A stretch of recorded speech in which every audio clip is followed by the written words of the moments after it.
அத்தியாயம் 33. இயேசுவைப் பற்றிய தீர்க்க தரிசனங்கள் நிறைவேறின. இப்போது இயேசுவைப் பற்றிப் பார்ப்போம்.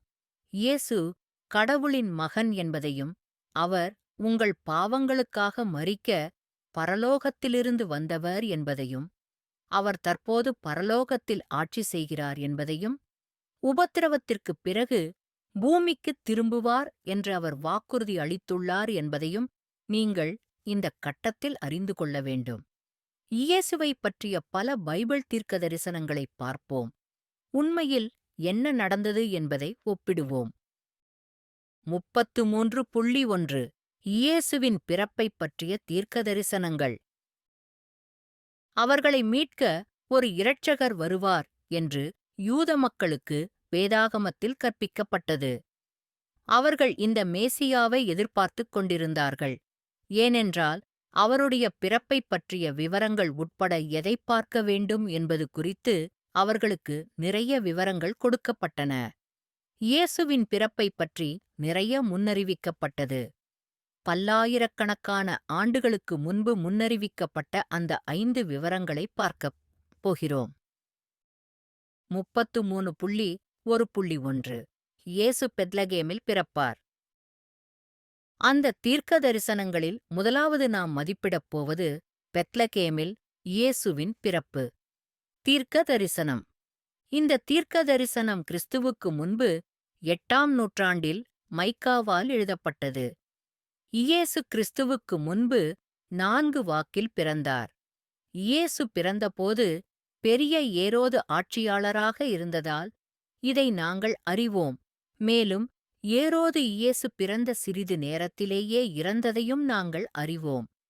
ஏரோது கிறிஸ்துவுக்கு முன்பு 4இல் இறந்தார். இயேசுவின் பிறப்பு பற்றிய இந்த விவரம் இயேசு பிறப்பதற்கு 700 ஆண்டுகளுக்கு முன்பே கணிக்கப்பட்டது. நீயோ பெத்லகேம் எப்ராத்தாவே, யூதாவின் ஆயிரக்கணக்கானவர்களில் நீ சிறியவனாக இருந்தாலும் உன்னில் இருந்து இஸ்ரவேலின் ஆட்சியாளனாக இருப்பவன் என்னிடத்தில் வருவார். மைக்கா 5:2 புதிய கிங் ஜேம்ஸ் பதிப்பு. இஸ்ரவேலின் எதிர்கால ஆட்சியாளர் பெத்லகேமிலிருந்து வருவார் என்று இந்த தீர்க்கதரிசனம் கூறுகிறது. இந்த நபரின் தோற்றம் பழங்காலத்திலிருந்தே நமக்குச் சொல்கிறது, நித்தியத்திலிருந்தும் கூட. பூர்த்தி. இயேசுவின் பிறப்பு பற்றிய இந்தக் கணக்கு மத்தேயுவால் பதிவு செய்யப்பட்டது.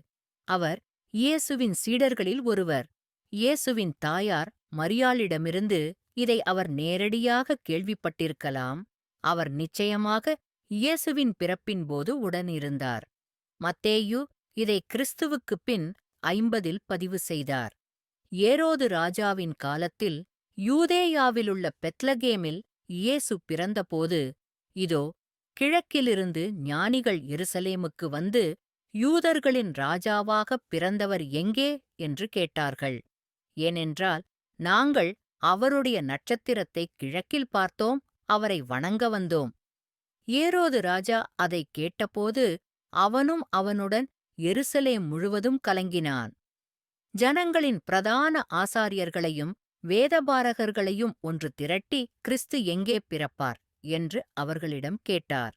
அவர்கள் அவனை நோக்கி, யூதேயாவின் பெத்லகேமில் தீர்க்கதரிசியின் மூலமாக எழுதியிருக்கிறபடி, யூதாவின் தேசமான பெத்லகேமே, யூதாவின் பிரபுக்களில் நீங்கள் எந்த வகையிலும் சிறியவர்கள் அல்ல என்றார்கள். ஏனென்றால் என் மக்களாகிய இஸ்ரவேலை மேய்க்கும் ஒரு ஆளுநர் உங்களிடமிருந்து வருவார். மத்தேயு 2:1-6. இயேசு பிறந்த காலத்தில் பாதிரியார்களும் ஆசிரியர்களும் இந்த தீர்க்கதரிசன வேதத்தின் துல்லியத்தை நம்பினர்.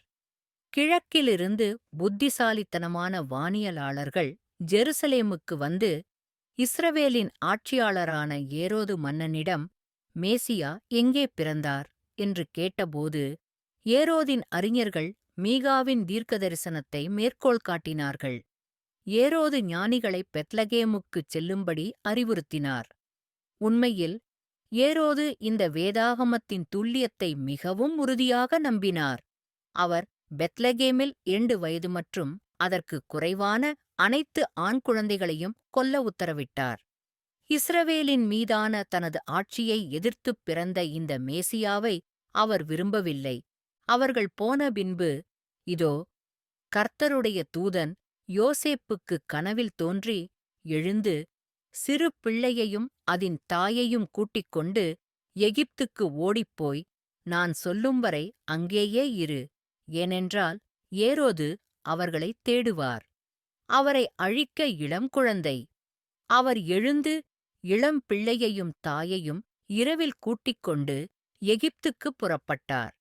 அப்பொழுது ஏரோது ஞானிகளால் ஏளனம் செய்யப்பட்டதைக் கண்டு மிகவும் கோபமடைந்து, பெத்லகேமிலும் அதைச் சுற்றியுள்ள கிராமங்களிலும் 2 வயது மற்றும் அதற்குக் குறைவான வயதுடைய ஆண் குழந்தைகளையெல்லாம் வெளியே அனுப்பிக் கொன்றான்.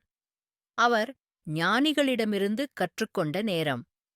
மத்தேயு 2:13 முதல் 14, 16. அந்நாட்களில் சீஷர் அகஸ்டஸிடமிருந்து உலகம் முழுவதும் பதிவு செய்யப்பட வேண்டும் என்று கட்டளை வந்தது. குயிரினியஸ் சிரியாவின் ஆளுநராக இருந்தபோது செய்யப்பட்ட முதல் பதிவு இதுவாகும். எல்லோரும் தங்களைப் பதிவு செய்யச் சென்றனர். ஒவ்வொருவரும் அவரவர் நகரத்திற்குச் சென்றனர். யோசேப்பும் கலிலேயாவிலிருந்து நாசரேத் நகரத்திலிருந்து யூதேயாவுக்குப் போனார். அது தாவீதின் குடும்பத்தையும் சேர்ந்தவராக இருந்ததால் பெத்லகேம் என்று அழைக்கப்படும் தாவீதின் நகரத்திற்குச் சென்றார். கர்ப்பமாக இருக்கும் அவருக்கு மனைவியாக திருமணம் செய்வதாக உறுதியளிக்கப்பட்ட மேரியுடன் தன்னை சேர்த்துக் கொள்ள. லூக்கா 2:1 முதல் 5 வரை. லூக்கா பதிவு செய்த இந்த பதிவு பற்றி சில விவாதங்கள் உள்ளன. சில அறிஞர்கள் இது ஒரு மக்கள் தொகை கணக்கெடுப்பை குறிக்கிறதென்று நினைக்கிறார்கள். ஆனால் தொல்பொருள் ஆராய்ச்சியாளர்கள், குறிப்பாக இந்த நேரத்தில் சீஷர் அகஸ்டஸின் மக்கள் தொகை கணக்கெடுப்பின் வரலாற்றுப் பதிவுகளை கண்டுபிடிக்கவில்லை. இருப்பினும் இது ஒரு மக்கள் தொகை கணக்கெடுப்பு என்று லூக்கா கூறவில்லை. இது ஒரு சேர்க்கை என்று கூறினார். சீஷர் அகஸ்டஸ் இந்த காலகட்டத்தில் மக்கள் தன்னிடம் உறுதிமொழி கோரினார் என்று ஒரு உறுதிமொழியை பதிவு செய்தல் குறிக்கலாம். அவரது 25வது ஆண்டு அதிகாரம் மற்றும் அவரது புதிய பட்டமான பேட்டர் பேட்ரியாவின் ஒப்புதலைக் காட்டுவதற்காக ரோமானிய செனட் அவருக்கு வழங்கியது. அவர்கள் அனைவரும் எடுக்க வேண்டிய இந்த உறுதிமொழியைப் பற்றி வரலாற்றாசிரியர் ஜோசிஃபஸ் எழுதினார். அவர் கூறியவற்றின் ஒரு பகுதி இங்கே உள்ளது. எனவே முழு யூத தேசமும் சீஷருக்கும் மன்னரின் நலன்களுக்கும் உண்மையாக இருப்பதாக சத்தியம் செய்தபோது, இந்த மனிதர்கள் 6000த்திற்கும் அதிகமான எண்ணிக்கையில் சத்தியம் செய்ய மறுத்துவிட்டனர். அந்த தீர்க்கதரிசன வசனத்தை நிறைவேற்றக்கூடிய ஒரே ஒரு நபர் மட்டுமே இருக்கிறார். ஏனென்றால் அவர்கள் எப்போதும் இருந்திருக்க வேண்டும். அது இயேசு. இயேசு ஆதியில் கடவுளோடு இருந்தார் என்பதை யோவான் விளக்கிய ஒரு வேதம் இங்கே உள்ளது. இயேசுவே அந்த நித்திய ஜீவன். ஜீவ வார்த்தையை குறித்து, ஜீவன் வெளிப்பட்டதை, நாம் பார்த்ததை, ஆரம்பத்திலிருந்தே இருந்தவை, நாம் கேட்டவை, கண்களால் கண்டவை, கைகள் தொட்டவை, பிதாவினிடத்தில் இருந்த நமக்கு வெளிப்படுத்தப்பட்ட நித்திய ஜீவனை சாட்சியமளித்து உங்களுக்கு அறிவிக்கவும். நாங்கள் கண்டதையும் கேட்டதையும் உங்களுக்கு அறிவிக்கிறோம். ஆம், நம்முடைய ஐக்கியம் பிதாவுடனும் அவருடைய குமாரனாகிய இயேசு கிறிஸ்துவுடனும் இருக்கிறது. முதல் ஜான் 1:1 முதல் 3. 33.1.2. இயேசு ஒரு கன்னிப் பெண்ணுக்குப் பிறந்து இம்மானுவேல் என்று அழைக்கப்படுவார். இந்த அடுத்த 2 தீர்க்கதரிசனங்களை ஒன்றாகப் பார்ப்போம். இயேசு ஒரு கன்னிப் பெண்ணுக்குப் பிறந்து இம்மானுவேல் என்று அழைக்கப்படுவார் என்று பைபிள் முன்னறிவித்தது. தீர்க்க தரிசனம். இந்த தீர்க்க தரிசனங்கள் கிறிஸ்துவுக்கு முன்பு 8ஆம் நூற்றாண்டில் ஏசாயாவால் எழுதப்பட்டது. இது இயேசு பிறப்பதற்கு சுமார் 700 ஆண்டுகளுக்கு முன்பு. ஒரு கன்னிப் பெண் இம்மானுவேல் என்று அழைக்கப்படும் ஒரு மகனைப் பெற்றெடுப்பாள் என்று ஏசாயா இங்கே கூறுகிறார். இந்த பிறப்பு இறைவன், கடவுளின் அடையாளம் என்பதும் கவனிக்கத்தக்கது. இது உங்களுக்குத் தெளிவாக இருக்க வேண்டும். ஏனென்றால் கன்னிப் பெண்கள் கர்ப்பமாக இருக்க முடியாது என்பதை நாங்கள் அனைவரும் அறிவோம். ஒரு கன்னிப் பெண் குழந்தை பிறப்பது என்பது கடவுள் செய்யாமல் நடக்கப் போவதில்லை. ஆகையால் கர்த்தர் தாமே உங்களுக்கு ஒரு அடையாளத்தைக் கொடுப்பார். இதோ, கன்னிகை கர்ப்பவதியாகி ஒரு குமாரனைப் பெறுவாள். அவனுக்கு இம்மானுவேல் என்று பேரிடுவாள். ஏசாயா 7:14. பூர்த்தி. மத்தேயு மற்றும் லூக்கா இருவரும் இயேசுவின் கன்னிப் பிறப்பு பற்றி சொல்கிறார்கள். அந்த இருவருமே இயேசுவைப் பின்பற்றியவர்கள் என்பதையும், இயேசுவின் தாயான மரியாளிடமிருந்து இதை நேரடியாகக் கேட்டிருக்கக்கூடும் என்பதையும் நினைவில் கொள்ளுங்கள். பெற்றோரின் பார்வையில் இருந்து என்ன நடந்தது என்பதை அவர்கள் எங்களிடம் கூறுகிறார்கள். ஜோசப்பின் கண்ணோட்டத்தில் என்ன நடந்தது என்பதை மத்தேயு நமக்குக் கூறும்போது, லூக்கா மேரியின் கண்ணோட்டத்தைப் பற்றி ஒரு கணக்கைக் கொடுக்கிறார். காபிரியேல் தூதர் கடவுளிடமிருந்து நாசரேத் என்ற கலிலேயா நகரத்திற்கு அனுப்பப்பட்டார். தாவீதின் குடும்பத்தைச் சேர்ந்த ஜோசப் என்ற பெயருடைய ஒரு மனிதனுக்கு திருமணம் செய்வதாக உறுதியளிக்கப்பட்ட ஒரு கன்னிப் பெண்ணுக்கு அனுப்பப்பட்டார். அந்த கன்னியின் பெயர் மேரி. உள்ளே வந்ததும் தேவதை அவளிடம், மகிழ்ச்சியுங்கள், நீங்கள் மிகவும் விரும்பப்பட்டவளே, கர்த்தர் உன்னோடு இருக்கிறார். பெண்களில் நீ பாக்கியவான். ஆனால் அவள் அவனைப் பார்த்ததும் அந்தச் சொல்லைக் கேட்டு மிகவும் கலக்கமடைந்தாள். இது என்ன வகையான வணக்கம் என்று எண்ணினாள். தேவதூதன் அவளிடம், மரியாளே, பயப்படாதே, ஏனென்றால் உனக்குக் கடவுளின் தயவு கிடைத்தது. இதோ, நீ உன் வயிற்றில் கருவுற்று ஒரு மகனைப் பெற்றெடுப்பாய். அவனுக்கு இயேசு என்று பெயரிடுவீர். அவர் பெரியவராக இருப்பார். உன்னதமானவரின் மகன் என்று அழைக்கப்படுவார். கர்த்தராகிய ஆண்டவர் அவனுடைய தகப்பனாகிய தாவீதின் சிங்காசனத்தை அவனுக்குக் கொடுப்பார். அவர் யாக்கோபின் குடும்பத்தை என்றென்றும் அரசாளுவார். அவருடைய ராஜ்யத்திற்கு முடிவே இருக்காது. மரியாள் தேவதூதனை நோக்கி, நான் கன்னிகையாயிருக்கையில் இது எப்படி நடக்கும்? தூதன் அவளுக்குப் பிரதியுத்தரமாக, பரிசுத்த ஆவியானவர் உன்மேல் வருவார். உன்னதமானவருடைய வல்லமை உன்மேல் நிழலிடும். ஆகையால் உங்களிடமிருந்து பிறக்கும் பரிசுத்தர் தேவனுடைய குமாரன் என்று அழைக்கப்படுவார். லூக்கா 1:26-35 வரை. ஜோசப் அவளுடைய கணவன் நீதியுள்ள மனிதனாக இருந்ததால் அவளை ஒரு பொது முன்மாதிரியாக மாற்ற விரும்பவில்லை. அவளை இரகசியமாக ஒதுக்கி வைக்க எண்ணினான். ஆனால் அவர் இவற்றைப் பற்றி யோசித்தபோது, இதோ, ஆண்டவரின் தூதர் அவருக்குக் கனவில் தோன்றி, தாவீதின் மகனான யோசேப்பு கருவுற்றிருக்கும் மரியாளை உனக்கே மனைவியாகக் கொள்ள அஞ்சாதே. அவள் பரிசுத்த ஆவியானவள். அவள் ஒரு மகனைப் பெற்றெடுப்பாள். நீங்கள் அவருக்கு இயேசு என்று பெயரிடுவீர்கள். ஏனென்றால் அவர் தம் மக்களை அவர்களின் பாவங்களிலிருந்து காப்பாற்றுவார். இதோ, கன்னிகை கர்ப்பவதியாகி ஒரு குமாரனைப் பெறுவாள் என்று கர்த்தர் தீர்க்கதரிசி மூலம் சொன்னது நிறைவேறும்படி இவையெல்லாம் நடந்தன.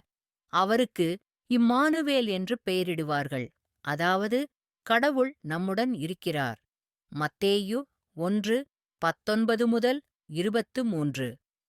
காபிரியேல் தேவதை மரியா மற்றும் யோசேப்பு இருவருக்கும் தோன்றி இயேசுவின் பிறப்பு குறித்து கடவுளிடமிருந்து செய்தியை வழங்குவதை நாம் காண்கிறோம். மேரி கடவுளின் பரிசுத்த ஆவியால் கருவூட்டப்பட்டபோது யோசேப்புக்கும் மேரிக்கும் திருமணம் நிச்சயிக்கப்பட்டது. தான் கர்ப்பமாக இருப்பதாக மேரி சொன்னபோது யோசேப்பு என்ன நினைத்திருப்பார் என்று உங்களால் கற்பனை செய்ய முடிகிறதா? கடவுள் அவளை கருவூட்டினார் என்று அவர் நம்பவில்லை என்று நான் உறுதியாக நம்புகிறேன். அவள் வேறொரு ஆணுடன் உறங்கினாள் என்று அவன் நினைத்திருக்கலாம். அது விபச்சாரமாகக் கருதப்பட்டு மரண தண்டனை விதிக்கப்படும். மேரி தனது பாவத்திற்காக கல்லெறிந்து கொல்லப்படக்கூடாது என்பதற்காக இந்தக் கதையை இட்டுக்கட்டியதாக அவர் நினைத்திருக்கலாம். அதனால்தான் மேரியை மனைவியாக எடுத்துக்கொள்ள பயப்பட வேண்டாம் என்று கேப்ரியல் ஜோசப்பிடம் முதலில் கூறிவிட்டு, குழந்தை பரிசுத்த ஆவியால் கருத்தரிக்கப்பட்டதை உறுதிப்படுத்தினார். பைபிளில் மக்கள் இயேசுவை கடவுளின் மகன் என்று குறிப்பிடும் பல நிகழ்வுகள் உள்ளன. இந்த முதல் வேதம் அவரை அங்கீகரிக்கும் ஒரு பேய். அவர் அவர்களை பேச அனுமதிக்கவில்லை என்பது இயேசு பேய்களை பேச அனுமதிக்காததை குறிக்கிறது. பிசாசுகளும் பலரிடமிருந்து வெளியேறி கூக்குரலிட்டு, நீயே கிறிஸ்து, தேவனுடைய குமாரன். அவர் அவர்களை கடிந்து கொண்டு அவர்களைப் பேச அனுமதிக்கவில்லை. ஏனென்றால் அவர் கிறிஸ்து என்பதை அவர்கள் அறிந்திருந்தார்கள். லூக்கா 4:41. இங்கு இயேசுவின் சிலுவையில் அறையப்பட்டதைக் கண்ட ஒரு ரோமானிய நூற்றுவர் தலைவர் இயேசு யார் என்பதை உணர்ந்தார். நூற்றுவர் தலைவரும் அவரோடு இயேசுவை கவனித்துக் கொண்டிருந்தவர்களும் நிலநடுக்கத்தையும் நிகழ்ந்தவற்றையும் கண்டு திகிலடைந்து, உண்மையாகவே இவர் கடவுளின் மகன் என்றார்கள். மத்தேயு 27:54. அந்த நேரத்தில் சவுல் என்று அழைக்கப்பட்ட அப்போஸ்தலன் பவுல் இயேசுவின் சீஷர்களைத் துன்புறுத்துவதற்கு வெளியே இருந்தபோது இயேசுவைச் சந்தித்தார். இயேசுவும் கடவுளின் மகன் என்பதை அவர் அறிந்திருந்தார். ஆனால் சவுல் கர்த்தருடைய சீஷர்களுக்கு எதிராக இன்னும் அச்சுறுத்தல்களையும் படுகொலைகளையும் சுவாசிக்கிறார். அவர் பயணம் செய்யும்போது அவர் டமாஸ்கஸை நெருங்கினார். திடீரென்று வானத்திலிருந்து ஒரு ஒளி அவரைச் சுற்றி பிரகாசித்தது. அவர் பூமியில் விழுந்து, சவுலே, சவுலே, ஏன் என்னைத் துன்பப்படுத்துகிறாய்? அவன், நீ யார் ஆண்டவரே? நீ துன்புறுத்தும் இயேசு நானே என்றார் ஆண்டவர். ஆனால், எழுந்து நகரத்திற்குள் நுழையுங்கள். நீங்கள் என்ன செய்ய வேண்டும் என்று உங்களுக்குச் சொல்லப்படும். அனனியா புறப்பட்டு வீட்டிற்குள் நுழைந்தாள். அவன் மேல் கைகளை வைத்து, சகோதரனாகிய சவுலே, நீ வந்த வழியில் உனக்கு தரிசனமான கர்த்தர் நீ பார்வை பெறவும் பரிசுத்த ஆவியால் நிரப்பப்படவும் என்னை அனுப்பினார். உடனே அவன் கண்களிலிருந்து செதில்கள் போன்ற ஒன்று விழுந்தது. அவன் பார்வையைப் பெற்றான். அவர் எழுந்து ஞானஸ்நானம் பெற்றார். உடனே ஜெப ஆலயங்களில் கிறிஸ்துவை அவர் தேவனுடைய குமாரன் என்று அறிவித்தார். செயல்கள் 9:1-3-6, 17-18-20.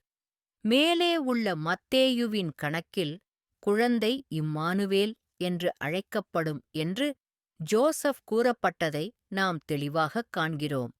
ஏசாயாவின் தீர்க்க தரிசனத்தையும் தேவதூதன் அவருக்கு மேற்கோள் காட்டினார். இம்மானுவேலை இயேசுவின் பெயரடையாக நீங்கள் கருதலாம். கடவுள் நம்முடன் இருக்கிறார் என்று அர்த்தம்.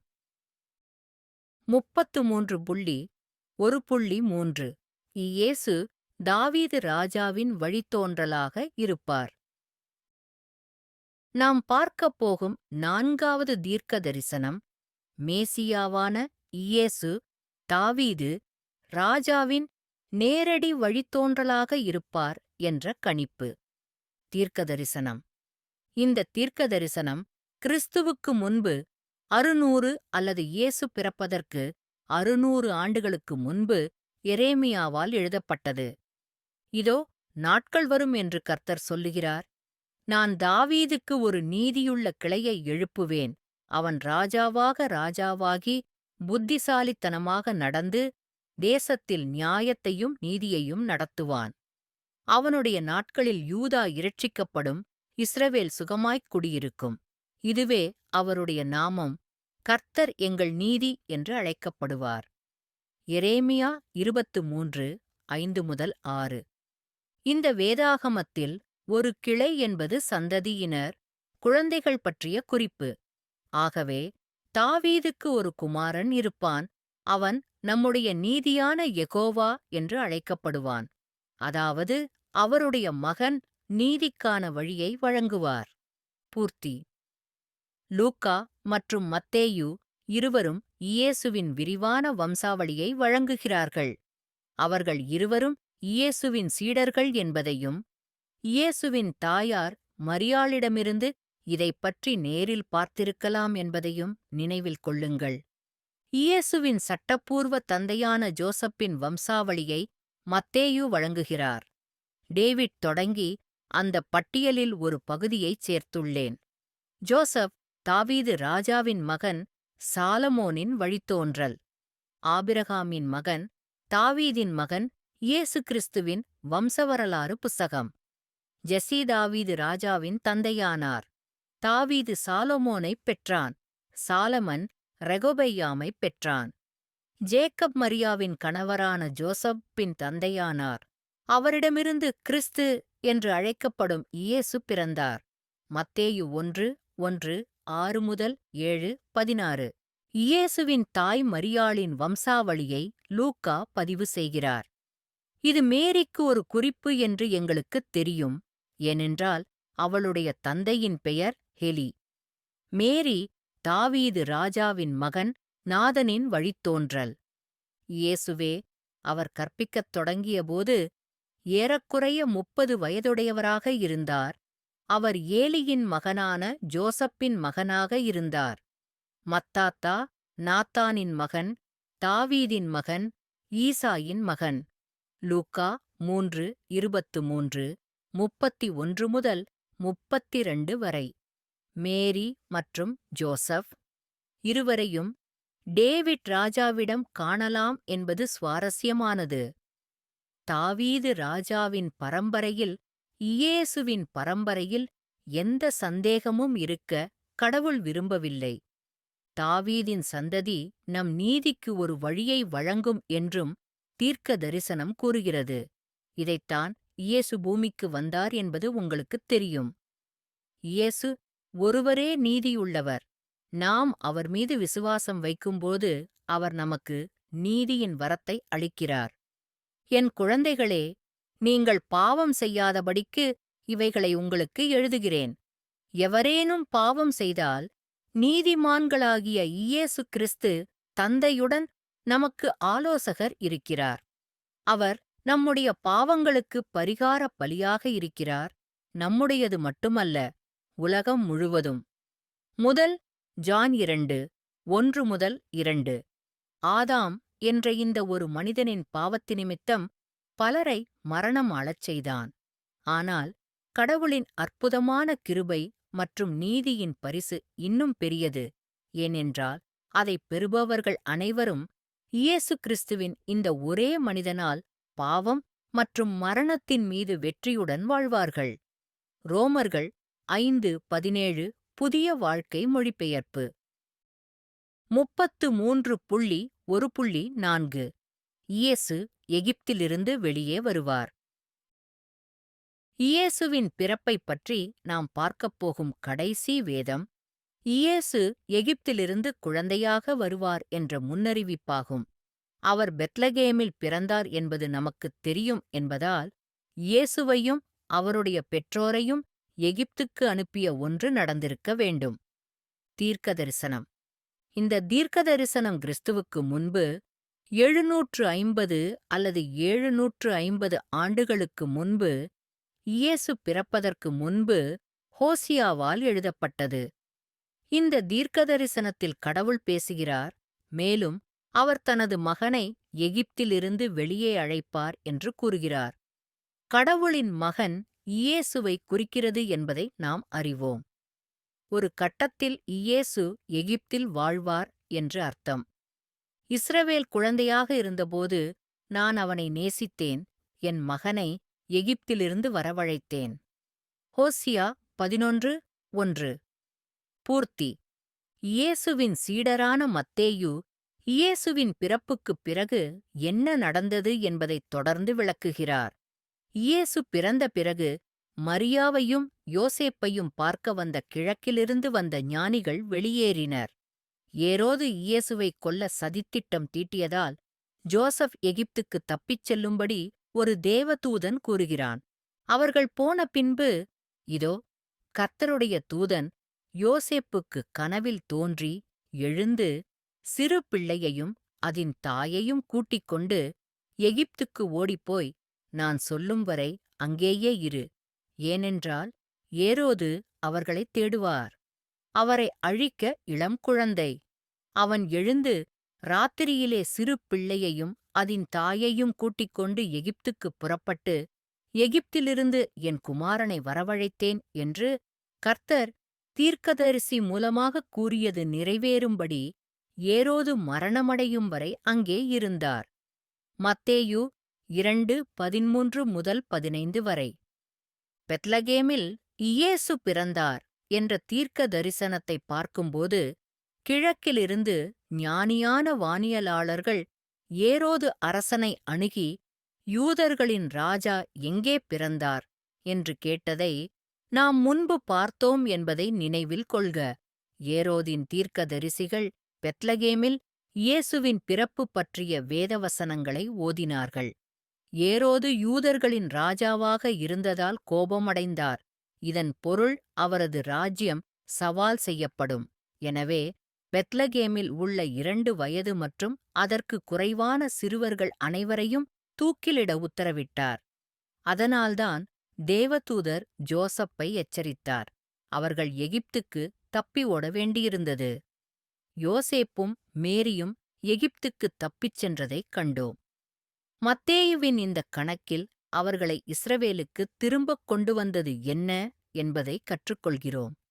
மீண்டும் ஒரு தேவதூதன் யோசேப்புக்குத் தோன்றி, ஏரோது அரசன் இறந்துவிட்டான் என்றும் திரும்பி வருவது பாதுகாப்பானது என்றும் சொன்னான். ஏரோது அரசன் கிறிஸ்துவுக்கு முன்பு 4 இறந்ததாக வரலாற்றுப் பதிவுகள் கூறுகின்றன. இது சிறிது காலத்திற்குப் பிறகு நடந்தது என்று நாம் யூகிக்க முடியும். ஆனால் ஏரோது இறந்தபோது, இதோ எகிப்தில் கர்த்தருடைய தூதன் யோசேப்புக்கு ஒரு கனவில் தோன்றி, நீ எழுந்து சிறு குழந்தையையும் அதன் தாயையும் கூட்டிக்கொண்டு இஸ்ரவேல் தேசத்திற்குப் போ. ஏனெனில் சிறு குழந்தையின் உயிரைப் பறிக்கத் தேடியவர்கள் இறந்துவிட்டார்கள் என்றார். அவன் எழுந்து சிறு குழந்தையையும் அதன் தாயையும் அழைத்துக்கொண்டு இஸ்ரவேல் தேசத்திற்கு வந்தான். மத்தேயு 2:19-21 வரை. இயேசு கிறிஸ்துவின் பிறப்பைப் பற்றிய 5 தீர்க்கதரிசனங்களைப் பார்த்தோம். இவை அனைத்தும் இயேசு பிறப்பதற்கு நூற்றுக்கணக்கான ஆண்டுகளுக்கு முன்பு கணித்தபடியே நடந்தன. நீங்கள் எங்கு பிறக்கப் போகிறீர்கள் என்று யாரோ ஒருவர் முன்கூட்டியே கணிப்பதன் முரண்பாடுகள் என்ன? கிரகத்தில் 100,000கணக்கான நகரங்கள் உள்ளன. ஒரு நபர் மிகவும் சாத்தியமில்லாத நல்ல யூகத்தை செய்து அதைச் சரியாகப் பெற முடியும் என்பது எங்களுக்குத் தெரியும். நீங்கள் எங்கு பிறப்பீர்கள்? எப்படிப் பிறப்பீர்கள்? குடும்பத்தில் பிறப்பீர்கள்? நீங்கள் என்ன அழைக்கப்படுவீர்கள்? உங்கள் பிறப்பின் போது நடக்கும் அசாதாரண சூழ்நிலைகளை அவர்கள் கணித்திருந்தால் எப்படி? அது ஏதாவது இருக்குமல்லவா? அந்த நபர் சொன்னது போலவே நடந்தால், அந்த நபரைப் பற்றி நீங்கள் என்ன நினைப்பீர்கள்? அந்த நபர் ஒரு தீர்க்கதரிசி என்று நீங்கள் நம்புவீர்கள். அவர்கள் உங்களிடம் சொன்ன விஷயங்களை நீங்கள் நம்புவீர்கள். ஏனென்றால் அவை கடந்த காலத்தில் மிகவும் துல்லியமாக இருந்தன. அவர்கள் சொல்லும் ஒவ்வொரு வார்த்தையையும் நீங்கள் தொங்கவிடுவீர்கள். நீங்கள் அவர்களை வணங்க விரும்பலாம். இயேசுவைப் பொறுத்தவரை இதுதான் நடந்தது. அவரது பிறப்பு, அவரது வாழ்க்கை, அவரது இறப்பு மற்றும் அவரது உயிர்த்தெழுதல் ஆகியவற்றை முன்னறிவித்த மக்கள் தங்கள் தகவலின் ஆதாரமாக கடவுளைக் கொண்டிருந்தனர். அனைத்து வேதமும் கடவுள் சுவாசித்தது. கடவுள் எல்லாம் அறிந்தவர், ஆரம்பமும் முடிவும். கடவுள் இயேசுவைப் பற்றிய அந்த விரிவான கணிப்புகளைச் செய்தார். மேலும் அவை அனைத்தும் அவர் சொன்னது போலவே வெளிப்பட்டன. கடவுள் இன்னும் உங்கள் நம்பிக்கையைப் பெற்றாரா? அவரிடம் இருப்பதாக நம்புகிறேன். அவர் அதற்கு தகுதியானவர். கடவுள் உங்களுக்கு எழுதிய ஒவ்வொரு வார்த்தையையும் படிக்க வேண்டும் என்ற ஆவல் உங்களுக்குள் எரிகிறது என்று நம்புகிறேன். இயேசுவைப் பற்றி கடவுளுடைய வார்த்தை இன்னும் என்ன சொல்கிறது என்று பார்ப்போம். 33.2 இயேசுவின் வாழ்க்கை மற்றும் ஊழியம் பற்றிய தீர்க்கதரிசனங்கள். இந்தப் பகுதியில் மேசியாவாகிய இயேசு செய்யப்போகும் காரியங்கள் மற்றும் அவருடைய வாழ்நாளில் நடக்கவிருக்கும் சில நிகழ்வுகள் குறித்து சொல்லப்பட்ட 4 தீர்க்க தரிசனங்களைப் பற்றி பார்க்கப் போகிறோம். 33.2.1 இயேசு ஒரு தீர்க்கதரிசியாக இருப்பார். நாம் பரிசீலிக்கப் போகும் முதல் தீர்க்கதரிசனம் என்னவென்றால், இயேசு கடவுளின் தீர்க்கதரிசியாக இருப்பார், மேலும் அவர் பல அற்புதங்களைச் செய்ய முடியும். தீர்க்கதரிசனம். இந்த தீர்க்கதரிசனம் கிறிஸ்துவுக்கு முன்பு 15ஆம் நூற்றாண்டில் அல்லது இயேசு பிறப்பதற்கு 1500 ஆண்டுகளுக்கு முன்பு மோசேயால் பதிவு செய்யப்பட்டது. மோசேதான் பேசுகிறார், தீர்க்கதரிசி அவரைப் போல இருப்பார் என்று கூறுகிறார். எனவே மோசே எப்படியிருந்தார்? மோசே கடவுளிடம் பேசினார். மோசே தனது மக்களை சிறையிலிருந்து வெளியே அழைத்துச் சென்றதையும் நாம் அறிவோம். கொள்ளை நோய்கள், செங்கடல் பிரிந்தது போன்ற அற்புதங்களை அவரால் செய்ய முடிந்தது. மோசேயும் கடவுளைப் பற்றி தம் மக்களுக்கு கற்பித்தார். எனவே இந்த தீர்க்கதரிசி செய்ய வேண்டும் என்று நாம் எதிர்பார்க்கும் சில விஷயங்கள் இவை. உன் தேவனாகிய கர்த்தர் உன்னிடத்தில் உன் சகோதரரிலிருந்து என்னைப் போல ஒரு தீர்க்கதரிசியை உனக்கு எழும்பப் பண்ணுவார். நீங்கள் அவர் சொல்வதைக் கேளுங்கள். உபாகமம் 18:15. இதோ, உங்கள் கடவுள் பழிவாங்கலுடன் கடவுளின் பழிவாங்கலுடன் வருவார். அவர் வந்து உன்னைக் காப்பாற்றுவார். அப்பொழுது குருடரின் கண்கள் திறக்கப்படும், செவிடர்களின் காதுகள் நிறுத்தப்படும். அப்பொழுது முடவன்மான் போல் குதிப்பான், ஊமையின் நாக்கு பாடும். ஏசாயா 35:4-6. கூடுதலாக, சிறைப்பிடிக்கப்பட்டவர்களை விடுவிக்கும் நற்செய்தியை மேசியா அறிவிப்பார் என்று ஏசாயா கூறுகிறார். கட்டுண்டவர்களை விடுவிக்கும் வல்லமை அவருக்கு இருக்கும். கர்த்தராகிய கர்த்தருடைய ஆவி என்மேல் இருக்கிறது, ஏனென்றால் தாழ்மையுள்ளவர்களுக்கு நற்செய்தியை பிரசங்கிக்க யெகோவா என்னை அபிஷேகம் செய்தார். உடைந்த இதயங்களைக் கட்டவும், சிறைபிடிக்கப்பட்டவர்களுக்கு விடுதலையை அறிவிக்கவும், யெகோவாவின் தயவின் ஆண்டையும் நம் கடவுளின் பழிவாங்கும் நாளையும் அறிவிக்கவும் அவர் என்னை அனுப்பினார். ஏசாயா 61:1-2. பூர்த்தி. புதிய ஏற்பாட்டில் உள்ள நற்செய்தி புத்தகங்களை நீங்கள் இன்னும் படிக்கவில்லை என்றால் அதைச் செய்யுங்கள். மத்தேயு, மார்க்கு, லூக்கா, யோவான் ஆகிய 4 சுவிசேஷ புஸ்தகங்களும் இயேசு சொன்னதையும் செய்ததையும் நேரில் கண்ட சாட்சிகள் மூலம் கணக்கு கொடுக்கின்றன. நீங்கள் செய்தவுடன் மோசேயும் ஏசாயாவும் பேசிய தீர்க்கதரிசி இயேசுதான் என்பது உங்களுக்கு மிகவும் தெளிவாகத் தெரியும். இயேசுவின் சீடர்களில் ஒருவரான யோவான் எழுதிய இந்த வேதம் எனக்கு மிகவும் பிடிக்கும். யோவான் பல வருடங்கள் இயேசுவைப் பின்தொடர்ந்து இயேசு செய்த அனைத்திற்கும் நேரில் கண்ட சாட்சியாக இருந்தார். இயேசு செய்த இன்னும் பல விஷயங்கள் உள்ளன. அவை அனைத்தும் எழுதப்பட்டால் எழுதப்படும் புத்தகங்களுக்கு உலகமே கூட இடமளிக்காது என்று நான் நினைக்கிறேன். ஜான் 21:25.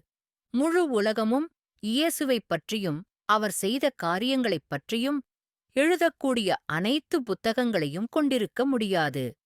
அதை ஒரு நிமிடம் சிந்தித்து புரிந்து கொள்ள முயற்சி செய்யுங்கள். உலகம் அடங்காத ஒன்று என்னை முடிவிலியைப் பற்றி சிந்திக்க வைக்கிறது. எல்லையற்றவர் ஒருவர் மட்டுமே இருக்கிறார், அதுவே கடவுள். நம்முடைய கர்த்தர் பெரியவர், வல்லமையுள்ளவர். அவருடைய புரிதல் எல்லையற்றது. சங்கீதம் 147:5. நான் அவரை பார்க்க முடியாதபடி யாரேனும் இரகசிய இடங்களில் ஒளிந்து கொள்ள முடியுமா? யெகோவா கூறுகிறார், நான் வானத்தையும் பூமியையும் நிரப்ப வேண்டாமா? யெகோவா கூறுகிறார். எரேமியா 23:24. இயேசு கடவுளின் தீர்க்கதரிசியாக இருந்து அற்புதங்களைச் செய்வதைப் பற்றிய இந்த தீர்க்க தரிசனத்தை நிறைவேற்றியதைப் பற்றி பைபிளில் உள்ள சில பதிவுகளைப் பார்ப்போம். இந்தக் கணக்குகள் இயேசுவின் சீடர்களான மத்தேயு மற்றும் யோவான் ஆகியோரால் எழுதப்பட்டது. இருவரும் தாங்கள் எழுதியதை நேரில் பார்த்தவர்கள். இயேசு கைது செய்யப்பட்டு சிலுவையில் அறையப்படுவதற்கு சற்று முன்பு எருசலேமுக்குள் நுழைந்தபோது ஏராளமான மக்கள் கூடி அவரை ஒரு தீர்க்கதரிசி என்று குறிப்பிடுவதை அறிகிறோம். இயேசு சொன்னதையும் செய்ததையும் பார்த்தவர்கள் இவர்கள். இயேசுவும் சீடர்களும் எருசலேமை நெருங்கியதும் ஒலிவ மலையில் உள்ள பெத்பகே நகருக்கு வந்தனர். திரளான மக்கள் தங்கள் ஆடைகளை அவருக்கு முன்னால் உள்ள சாலையில் விரித்தனர். மற்றவர்கள் மரங்களிலிருந்து கிளைகளை வெட்டி சாலையில் பரப்பினர். இயேசு ஊர்வலத்தின் நடுவில் இருந்தார். அவரை சுற்றியிருந்த மக்கள், தாவீதின் குமாரனுக்காக கடவுளைத் துதியுங்கள். கர்த்தருடைய நாமத்தினாலே வருகிறவருக்கு ஆசீர்வாதம். உயர்ந்த வானத்தில் கடவுளைப் போற்றுங்கள். அவர் உள்ளே நுழைந்ததும் ஜெருசலேம் நகரம் முழுவதும் சலசலப்பு ஏற்பட்டது. இவர் யார் என்று கேட்டனர். அதற்கு ஜனங்கள், கலிலேயாவிலுள்ள நாசரேத்திலிருந்து வந்த தீர்க்கதரிசி இயேசு என்று பதிலளித்தார்கள். மத்தேயு 21:1, 8 முதல் 11 புதிய வாழ்க்கை மொழிபெயர்ப்பு. இந்தக் கணக்கில் யூத மதத் தலைவர்களான பரிசேயர்கள், குருடனாக இருந்த ஒருவரிடம் அவருக்கு எப்படி பார்வை கிடைத்தது என்று கேட்பதைக் காண்கிறோம். பார்வையற்றவர் இயேசுவுடன் ஒரு தெய்வீக சந்திப்பைக் கொண்டிருந்தார். அதில் அவர் குணமடைந்தார். மறுபடியும் பரிசேயர்களும் அவருக்கு எப்படி பார்வை கிடைத்தது என்று கேட்டார்கள். அவர் அவர்களை நோக்கி, அவர் என் கண்களில் சேறு பூசினார், நான் கழுவினேன், நான் பார்க்கிறேன் என்றார்.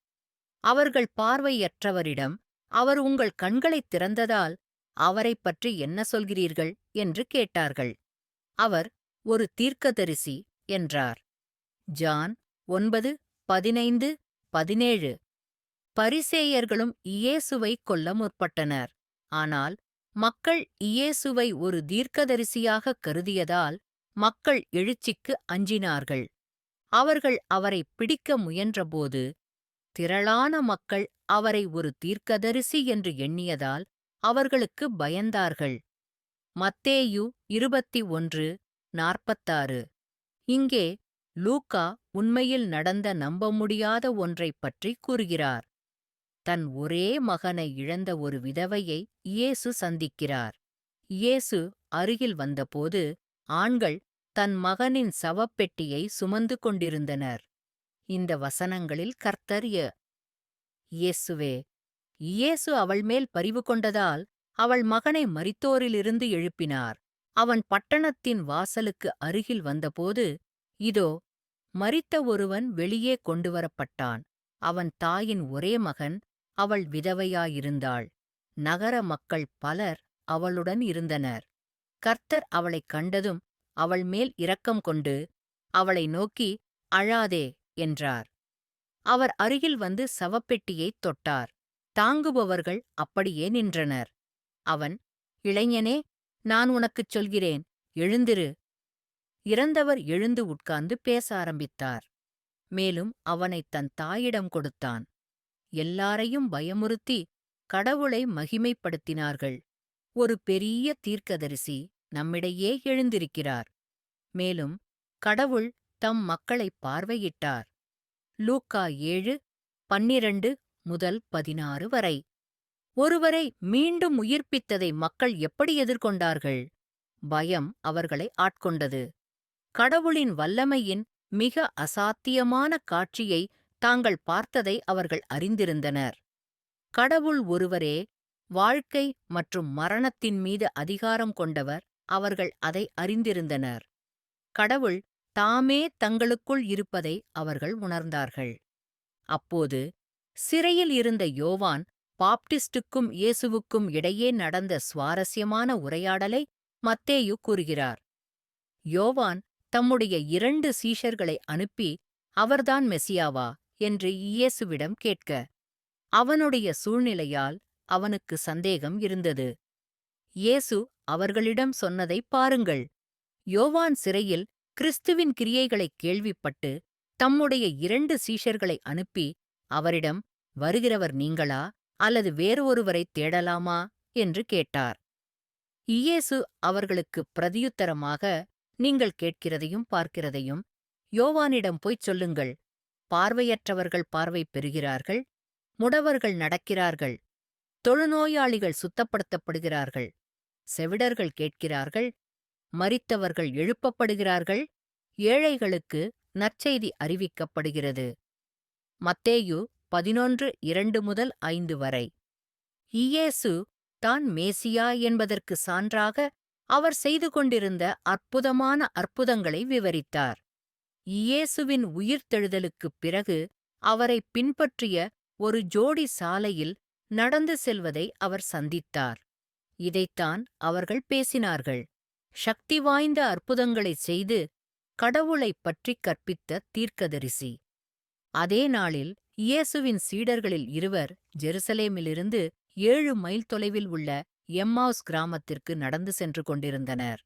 அவர்கள் நடந்து செல்லும்போது நடந்த அனைத்தையும் பேசிக் கொண்டிருந்தனர். அவர்கள் இதைப் பற்றி பேசிக் கொண்டிருந்தபோது இயேசு தாமே திடீரென்று வந்து அவர்களுடன் நடக்க ஆரம்பித்தார். ஆனால் கடவுள் அவரை அடையாளம் கண்டு கொள்ளாமல் தடுத்தார். அவர் அவர்களிடம், நீங்கள் நடந்து செல்லும்போது நீங்கள் என்ன பேசுகிறீர்கள் என்று கேட்டார். அவர்கள் சுருக்கமாக நிறுத்தினர். அவர்களின் முகத்தில் சோகம் எழுதப்பட்டது. அப்போது அவர்களில் ஒருவரான கிளியோபாஸ், கடந்த சில நாட்களாக ஜெருசலேமில் நடந்த அனைத்து விஷயங்களையும் கேட்காத ஒரே நபர் நீங்கள்தான். என்ன விஷயங்கள் என்று இயேசு கேட்டார். நாசரேத்து மனிதனாகிய இயேசுவுக்கு நடந்தவைகளைச் சொன்னார்கள். அவர் சக்தி வாய்ந்த அற்புதங்களைச் செய்த ஒரு தீர்க்கதரிசியாக இருந்தார். மேலும் அவர் கடவுள் மற்றும் அனைத்து மக்களின் பார்வையிலும் ஒரு வலிமைமிக்க ஆசிரியராக இருந்தார். ஆனால் நமது தலைமைக் குருக்களும் மற்ற மதத் தலைவர்களும் அவரை மரண தண்டனைக்கு ஒப்படைத்து சிலுவையில் அறைந்தனர். லூக்கா 24, 13 முதல் 20 புதிய வாழ்க்கை மொழிபெயர்ப்பு. குருடர்கள் பார்க்கிறார்கள், முடவர்கள் நடக்கிறார்கள், தொழுநோயாளிகள் குணமடைகிறார்கள், செவிடர்கள் கேட்கிறார்கள், இறந்தவர்கள் உயிர்த்தெழுப்பப்படுகிறார்கள், நற்செய்தி பிரசங்கிக்கப்படுகிறது. ஆஹா, அதைத்தான் மேசியா செய்ய முடியும் என்று ஏசாயா தீர்க்க தரிசனம் கூறினார்.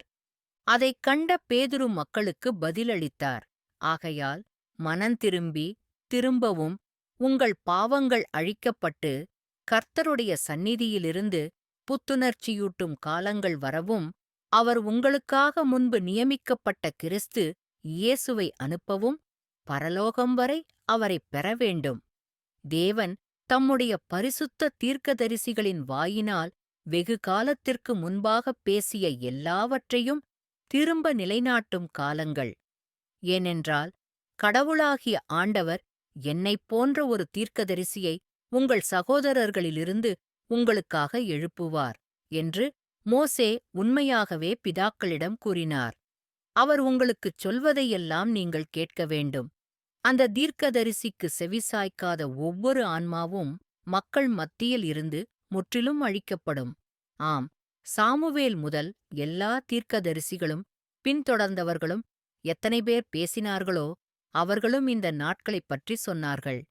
தேவன் தம்முடைய ஊழியக்காரனாகிய இயேசுவை எழுப்பி, உங்கள் ஒவ்வொருவரையும் உங்கள் அக்கிரமத்திலிருந்து விலக்கி உங்களை ஆசீர்வதிக்க முதலில் அவரை உங்களிடம் அனுப்பினார். செயல்கள் 3, 12, 19 முதல் 24, 26. இயேசு நிச்சயமாக மோசே முன்னறிவித்த தீர்க்கதரிசி. மேலே உள்ள வசனங்களில் பீட்டர் அதை நமக்கு உறுதிப்படுத்தினார். 33.2.2 இயேசு சோதிக்கப்படுவார், பாவம் செய்யமாட்டார். அடுத்த 2 தீர்க்கதரிசனங்கள் இயேசு சோதிக்கப்பட்டு பாவம் செய்யவில்லை. இயேசு முழு கடவுள் மற்றும் முழு மனிதனாக இருப்பதால் அவர் நம்மைப் போலவே சாத்தானால் சோதிக்கப்பட்டார். இயேசுவுக்கும் நமக்கும் உள்ள பெரிய வித்தியாசம் என்னவென்றால், இயேசு ஒருபோதும் பாவம் செய்யவில்லை. நாம் அனைவரும் பாவிகள். இயேசு ஒரு பரிபூரண வாழ்க்கை வாழ்ந்தார். அவருடைய பரிபூரண வாழ்க்கை முன்கூட்டியே முன்னறிவிக்கப்பட்டது. இது இரட்சகரை அடையாளம் காண உதவுவதற்கு நாம் தேடும் இன்னும் ஒரு பண்பு மட்டுமே. தீர்க்க தரிசனம். கிறிஸ்துவுக்கு முன்பு 8ஆம் நூற்றாண்டில் ஏசாயாவால் பதிவு செய்யப்பட்ட மற்றொரு தீர்க்கதரிசனம் இங்கே. மேசியா எந்த வன்முறையும் செய்யமாட்டார் அல்லது எந்த வஞ்சகமும் செய்யமாட்டார் என்பதை நாங்கள் கற்றுக்கொள்கிறோம். வேறு வார்த்தைகளில் கூறுவதானால், அவர் உண்மையை மட்டுமே பேசுவார், நேர்மையை மட்டுமே காட்டுவார். அவன் துன்மார்க்கரோடும் அவன் மரணத்தில் ஐசுவரியவானோடும் கல்லறையை உண்டாக்கினார்கள். ஏசாயா 53:9. இந்த தீர்க்க தரிசனம் கிறிஸ்துவுக்கு முன்பு 10ஆம் நூற்றாண்டில் டேவிட் எழுதியதாக இருக்கலாம். இது மேசியாவைப் பற்றிய வேதம். அவருக்கு எந்த தீமையும் நடக்காது என்று அது கூறுகிறது. அதாவது அவரது ஆன்மா பாதுகாக்கப்பட்டது மற்றும் அவருக்கு தீமையாகத் தோன்றிய அனைத்தும் உண்மையில் நல்லதாக இருக்கும். உங்கள் குடியிருப்பின் அருகே எந்த கொள்ளை நோயும் வரக்கூடாது என்று அது சொல்கிறது. அதாவது அவருக்கு எந்த நோயும் இருக்காது. தேவதூதர்கள் அவரை எல்லா வழிகளிலும் பாதுகாப்பதால் கடவுள் இந்த நபரை தெய்வீகமாக பாதுகாக்கப் போகிறார் என்பதை நாம் காண்கிறோம்.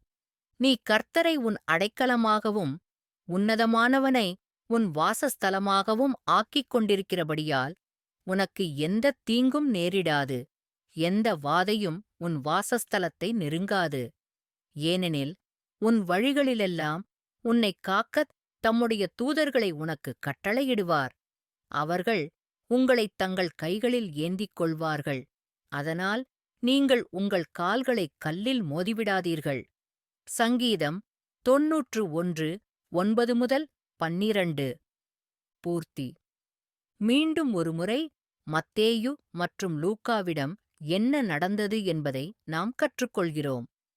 இயேசுவுக்கும் சாத்தானுக்கும் இடையே நடந்த சந்திப்பை மத்தேயு கூறுகிறார். இயேசு உண்ணாவிரதம் இருந்ததால் பசியாக இருந்தார். கற்களை அப்பமாக மாற்றியதன் மூலம் அவர் யார் என்பதை வெளிப்படுத்த சாத்தான் இயேசுவைத் தூண்டினான். பிறகு தேவதூதர்கள் உண்மையிலேயே அவரை பாதுகாப்பார்களா என்று சோதிக்கும்படி சாத்தான் இயேசுவைத் தூண்டினான். இங்கே விவரிக்கப்பட்டுள்ள கடைசி சோதனையானது இயேசுவை வணங்கும்படி சாத்தான் தூண்டியது.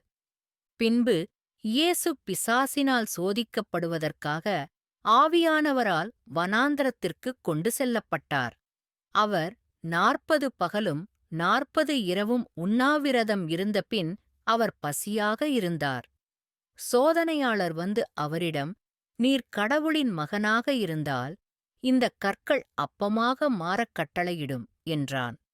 அதற்கு அவர், மனுஷன் அப்பத்தினால் மாத்திரமல்ல, தேவனுடைய வாயிலிருந்து புறப்படும் ஒவ்வொரு வார்த்தையினாலும் பிழைப்பான் என்று எழுதியிருக்கிறதே என்றார். பின்பு பிசாசு அவனைப் பரிசுத்த நகரத்துக்குக் கொண்டு போனான். அவர் அவரைக் கோவிலின் உச்சியில் வைத்து அவரை நோக்கி, நீ கடவுளின் மகனானால் உன்னைத் தாழ்த்திக்கொள். ஏனெனில் அவர் உன்னைக் குறித்து தம்முடைய தூதர்களுக்குக் கட்டளையிடுவார் என்றும் அவர்கள் கைகளில் உன்னைத் தாங்குவார்கள் என்றும் எழுதியிருக்கிறது. அதனால் நீங்கள் உங்கள் கால்களைக் கல்லின் மீது மோதிவிடாதீர்கள். இயேசு அவனிடம், உன் கடவுளாகிய ஆண்டவரை சோதிக்காதே என்று எழுதப்பட்டிருக்கிறது. மீண்டும் பிசாசு அவரை மிகவும் உயரமான மலைக்கு அழைத்துச் சென்று உலகின் அனைத்து ராஜ்யங்களையும் அவற்றின் மகிமையையும் அவருக்குக் காட்டினார். அவன் அவனை நோக்கி, நீ விழுந்து வணங்கினால் இவைகளையெல்லாம் உனக்குத் தருவேன் என்றார். அப்பொழுது இயேசு அவனை நோக்கி, சாத்தானே, எனக்குப் பின்வாங்கு. ஏனெனில் உங்கள் கடவுளாகிய ஆண்டவரைத் தொழுது அவருக்கு மட்டுமே பணிவிடை செய்வாயாக என்று எழுதப்பட்டுள்ளது. அப்பொழுது பிசாசு அவனை விட்டு விலகினான். இதோ, தேவதூதர்கள் வந்து அவருக்குச் சேவை செய்தார்கள். மத்தேயு 4:1-11 வரை. பிசாசு ஒவ்வொரு சோதனையையும் முடித்தபின் அவர் மற்றொரு முறை வரை அவரை விட்டு விலகினார். லூக்கா 4:13. ஒவ்வொரு சோதனையையும் சாத்தான் முடித்தான் என்று லூக்கா மேலும் கூறுகிறார். ஒவ்வொரு சலனமும் துரதிர்ஷ்டவசமாக நாம் ஆசைப்படும் மற்றும் அடிக்கடி விழும் எல்லா விஷயங்களையும் நினைத்துப் பாருங்கள். நாம் இருக்கும் எல்லா வகையிலும் இயேசு சோதிக்கப்பட்டார், அவர் பாவம் செய்யவில்லை என்பதை நாம் காண்கிறோம். சாத்தானின் சோதனைகளுக்கு இயேசு கடவுளுடைய வார்த்தையின் மூலம் பதிலளித்தார். நினைவில் கொள்ளுங்கள், பொய்யையும் வஞ்சகத்தையும் எதிர்த்துப் போராடுவது உண்மைதான். சாத்தான் ஒரு பைபிள் அறிஞர் என்பதை நீங்கள் கவனிக்க வேண்டும் என்று நான் விரும்புகிறேன். கடவுளுடைய வார்த்தை என்ன சொல்கிறது என்பதை அவர் அறிவார். அவர் ஏவாளை சோதித்தபோது தோட்டத்தில் கடவுளுடைய வார்த்தைகளை பயன்படுத்தினார். இயேசுவை சோதித்தபோது மீண்டும் கடவுளுடைய வார்த்தைகளை பயன்படுத்தினார். சங்கீதம் 91 பதிவு செய்யப்பட்டுள்ள நாம் இப்போது படித்த தீர்க்க தரிசனத்தை சாத்தான் மேற்கோள் காட்டினான். தீர்க்க தரிசனம் துல்லியமானது என்பதை சாத்தான் அறிந்திருந்தான். தீர்க்க தரிசனம் இயேசுவைப் பற்றியது என்பதை சாத்தான் அறிந்திருந்தான். பிசாசு மேசியாவைத் தேடி அவரை அடையாளம் காண முடிந்தால் அது இயேசுவின் முக்கியத்துவத்தைப் பற்றி உங்களுக்கு என்ன சொல்கிறது? ஒரு காரணத்திற்காக இயேசு பாவம் செய்ய வேண்டும் என்று சாத்தான் விரும்பினான். உங்களை காப்பாற்றும் கடவுளின் திட்டத்தை இயேசு அழிக்க வேண்டும் என்று சாத்தான் விரும்பினான். நீங்கள் பார்க்கவில்லையா? இயேசு பாவம் செய்திருந்தால் அவர் கடவுள் இல்லை என்றும் உங்கள் பாவங்களுக்காக அவர் இறக்க முடியாது என்றும் நிரூபித்திருப்பார். இயேசுவின் உயிர்த்தெழுதலுக்குப் பிறகு அவரை சந்தித்த இயேசுவின் அப்போஸ்தலன் பவுல் சாத்தானால் இயேசுவின் சோதனையை விளக்குகிறார். பவுல் இதை கிறிஸ்துவுக்குப் பின் 68 எழுதினார். இயேசு நம்மைப் போலவே எல்லா விஷயங்களிலும் சோதிக்கப்பட்டார் என்று அவர் கூறுகிறார். இயேசு ஒருபோதும் பாவம் செய்யவில்லை என்ற பெரிய செய்தியை அவர் உறுதிப்படுத்துகிறார். அவர் ஒருபோதும் பாவம் செய்யவில்லை, எப்போதும் இல்லை. அதாவது இயேசுவின் மீதான உங்கள் நம்பிக்கை பாதுகாப்பானது. இயேசு உண்மையில் பாவிகளை இரட்சிக்க வந்தார். இயேசு பரிபூரணமானவர், பரிசுத்தமானவர். இயேசு மாம்சத்தில் கடவுள். அதனால்தான் சாத்தானின் ஒவ்வொரு சோதனையையும் அவனால் முறியடிக்க முடிந்தது. பரலோகத்தைக் கடந்து சென்ற ஒரு பெரிய பிரதான ஆசாரியனாகிய இயேசு தேவனுடைய குமாரன். நம்முடைய வாக்குமூலத்தை உறுதியாகப் பற்றிக் கொள்வோம். ஏனென்றால் நம்முடைய பலவீனங்களின் உணர்வைத் தொட முடியாத ஒரு பிரதான ஆசாரியர் எங்களிடம் இல்லை. ஆனால் எல்லா நிலைகளிலும் நம்மைப் போலவே சோதிக்கப்பட்டவர், இன்னும் பாவம் செய்யாதவர். எபிரேயர் 4:14-15. பவுல் இதைப் பற்றி மேலும் விளக்குகிறார். மேலும் இயேசு நம் ஒவ்வொருவருக்காகவும் மரிப்பதற்காக உண்மையில் பரலோகத்தை விட்டு ஒரு மனிதனாக பூமிக்கு வந்தார் என்று கூறுகிறார். இயேசு ஒருபோதும் பாவம் செய்யாததால் பாவிகளான நமக்கு அவர் சரியான பலியாக இருந்தார். கிறிஸ்து இயேசுவுக்குள்ளும் இருந்த இந்த எண்ணத்தை உங்கள் மனதில் கொண்டிருங்கள். அவர் தேவனுடைய ரூபமாயிருந்து தேவனுக்குச் சமமாயிருப்பதைப் பற்றிக்கொள்ள வேண்டிய காரியமாகக் கருதவில்லை. தம்மைத்தாமே வெறுமையாக்கி ஊழியக்காரனுடைய ரூபத்தை எடுத்து மனுஷர் சாயலாக உண்டாக்கப்பட்டார். மனுஷ ரூபமாயிருந்து மரண பரியந்தம், ஆம், சிலுவையின் மரண பரியந்தம் கீழ்ப்படிந்தவராகி தம்மைத்தாமே தாழ்த்தினார். ஆகையால் தேவன் அவரை மிகவும் உயர்த்தி இயேசுவின் நாமத்தில் பரலோகத்திலிருக்கிறவர்களும் பூமியிலிருக்கிறவர்களும் பூமியின் கீழிருக்கிறவர்களுமாகிய ஒவ்வொரு முழங்காலும் முடங்கும்படிக்கும் இயேசு கிறிஸ்து கர்த்தரென்று ஒவ்வொரு நாவும் பிதாவாகிய தேவனுடைய மகிமைக்காக அறிக்கை பண்ணும்படிக்கும் எல்லா நாமத்திற்கும் மேலான நாமத்தை அவருக்குக் கொடுத்தார். பிலிப்பியர்கள் 2:5-11 வரை. ஏனென்றால் ஒருபோதும் பாவம் செய்யாத கிறிஸ்துவை நம்முடைய பாவ நிவாரண பலியாகக் கடவுள் உண்டாக்கினார். இதனால் நாம் கிறிஸ்துவின் மூலம் தேவனுக்கு முன்பாக நீதிமான்களாக்கப்படுகிறோம். 2 கொரிந்தியர் 5:21 புதிய வாழ்க்கை மொழிபெயர்ப்பு. 33.2.3 இயேசு வெற்றியுடன் ஜெருசலேமுக்குள் நுழைவார். இயேசுவின் வாழ்க்கை மற்றும் ஊழியத்தைப் பற்றிய இந்த கடைசி தீர்க்கதரிசனம் இயேசு எருசலேமுக்கு எப்படி வருவார் என்பதை முன்னறிவிக்கிறது. வேதாகமத்தை நன்கு அறிந்த எவரும் அதை நிறைவேற்றுவதை இயேசு உடனடியாக உணர்ந்திருப்பார்கள். தீர்க்கதரிசனம். இந்த தீர்க்கதரிசனம் கிறிஸ்துவுக்கு முன்பு 6ஆம் நூற்றாண்டில் சகரியாவால் எழுதப்பட்டது.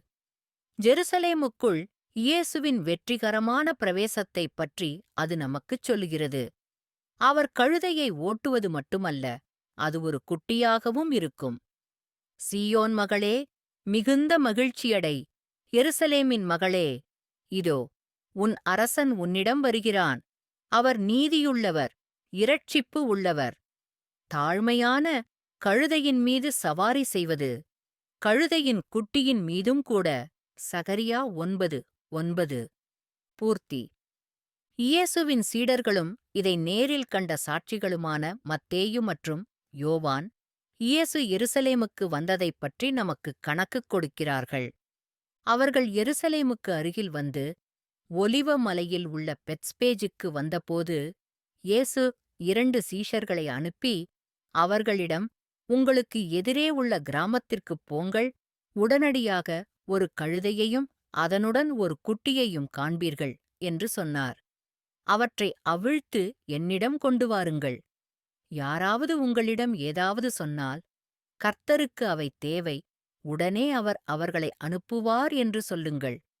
சீயோன் மகளுக்குச் சொல், இதோ உன் அரசன் தாழ்மையுடன் கழுதையின் மீதும் கழுதைக்குட்டியின் மேல் ஏறிக்கொண்டும் உன்னிடம் வருகிறான் என்று தீர்க்கதரிசியின் மூலம் சொல்லப்பட்டது நிறைவேறும்படி இவையெல்லாம் செய்யப்பட்டது. சீடர்கள் போய் இயேசு தங்களுக்குக் கட்டளையிட்டபடியே செய்து, கழுதையையும் குட்டியையும் கொண்டுவந்து அவைகளின்மேல் தங்கள் வஸ்திரங்களைப் போட்டார்கள். அவர் அவர்கள் மீது அமர்ந்தார். திரளான மக்கள் தங்கள் ஆடைகளை சாலையில் விரித்தனர். மற்றவர்கள் மரங்களின் கிளைகளை வெட்டி சாலையில் பரப்பினர். அவருக்கு முன்னே சென்றவர்களும் பின்தொடர்ந்தவர்களும், தாவீதின் மகனுக்கு ஓசன்னா, கர்த்தருடைய நாமத்தினாலே வருகிறவர் பாக்கியவான், உயர்ந்த இடத்தில் ஓசன்னா. மத்தேயு 21:1-9. இயேசு உண்மையில் கழுதைக்குட்டியின் மீது சவாரி செய்தார் என்பதை நாம் விரைவில் காண்கிறோம். கூடியிருந்த மக்கள் இதை முன்னறிவித்த சகரியாவின் தீர்க்க தரிசனத்தை நினைவு கூர்ந்ததையும் நாம் கவனிக்கிறோம். மக்களில் சிலர் வேதவசனங்களைக் கவனித்து அவற்றை நிறைவேற்றுபவரைத் தேடிக்கொண்டிருந்தார்கள். மறுநாள் பெருந்திரளான மக்கள் விருந்துக்கு வந்திருந்தனர். இயேசு எருசலேமுக்கு வருகிறார் என்று கேள்விப்பட்டு, பேரீச்ச மரங்களின் கிளைகளை எடுத்துக்கொண்டு அவரைச் சந்திக்கப் புறப்பட்டு, ஓசன்னா என்று கூக்குரலிட்டார்கள். இஸ்ரவேலின் ராஜாவாகிய கர்த்தருடைய நாமத்தினாலே வருகிறவர் பாக்கியவான். இயேசு ஒரு குட்டிக் கழுதையைக் கண்டு அதன் மீது அமர்ந்தார். எழுதியிருக்கிறபடி, சீயோன் மகளே, பயப்படாதே, இதோ கழுதைக்குட்டியின் மீது அமர்ந்து கொண்டு உங்கள் அரசர் வருகிறார். ஜான் 12:12-15. இயேசுவின் சீடரான லூக்காவின் எருசலேமுக்குள் இயேசுவின் பிரவேசத்தைப் பற்றிய இந்தக் கணக்கில் அந்த நாள் எவ்வளவு மகிமை வாய்ந்தது என்பதைப் பற்றிய கூடுதல் விவரங்களைக் காண்கிறோம். கூட்டம் மகிழ்ந்து உரத்த குரலில் பாடிக்கொண்டிருந்தது. இது யூத மதத் தலைவர்களான பரிசேயர்களை வருத்தப்படுத்தியது. மேலும் அவர்கள் இயேசுவை அவருடைய சீடர்களைக் கண்டிக்கும்படி சொன்னார்கள். அவர் சொல்வது மிகவும் கவர்ச்சிகரமானது. மக்கள் அமைதியாக இருந்தால் அதற்கு பதிலாக பாறைகள் அழும். அந்த ஒரு நாள் எவ்வளவு முக்கியத்துவம் வாய்ந்தது! இது கொண்டாடுவதற்கான ஒரு நாள் என்று படைப்பு கூட அறிந்திருந்தது. அவர் இப்போது நெருங்கிக் கொண்டிருந்தார் என்பது இயேசு நகரத்தை நெருங்குவதைக் குறிக்கிறது. அவர் சமீபமாயிருந்தபோது ஒலிவ மலையின் இறங்குகையில் திரளான சீஷர்கள் தாங்கள் கண்ட அனைத்து வல்லமைகளுக்காகவும், வரவிருக்கும் ராஜா ஸ்தோத்திரிக்கப்பட்டவர் என்று உரத்த குரலில் கடவுளைப் புகழ்ந்து மகிழ்ந்தார்கள்.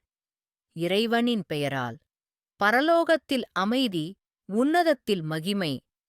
திரளான பரிசேயர்களில் சிலர் அவரை நோக்கி, போதகரே, உம்முடைய சீஷர்களைக் கடிந்து கொள்ளுங்கள் என்றார்கள். அவர் அவர்களுக்குப் பிரதியுத்தரமாக, இவைகள் மௌனமாயிருந்தால் கற்கள் அலறும் என்று உங்களுக்குச் சொல்லுகிறேன். லூக்கா 19:37-40 வரை. அப்போது இயேசுவுக்கு வித்தியாசமான ஒன்று நடக்கிறது. இது எவ்வளவு மகிழ்ச்சியான சந்தர்ப்பம் என்பதை நாம் பார்த்தோம். மக்கள் கூடி நின்று ஆரவாரம் செய்து இயேசுவை புகழ்ந்தனர்.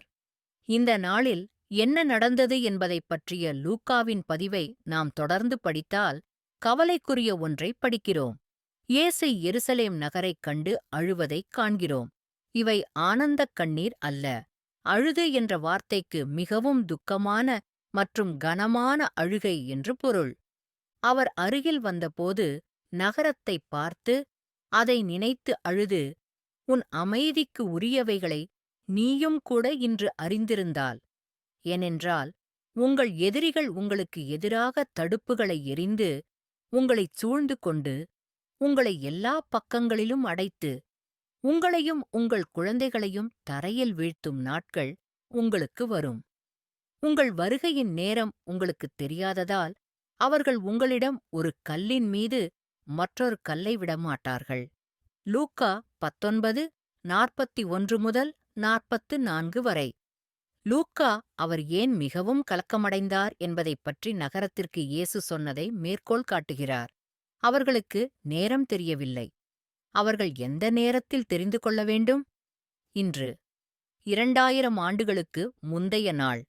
அவர்கள் நீண்டகாலமாக எதிர்பார்க்கப்பட்ட மேசியா உண்மையில் தங்களிடம் வந்துவிட்டார் என்பதை மக்கள் அறிந்து கொள்வார்கள் என்று இயேசு எதிர்பார்த்தார். கடவுள் அவர்கள் மத்தியில் இருந்தார். அவர்கள் அவரை அடையாளம் காணத் தவறிவிட்டனர். அவர்தான் என்பதை நிரூபிக்க இன்னும் என்ன செய்திருக்க முடியும்? அவர் தீர்க்கதரிசனங்களை நிறைவேற்றினார்.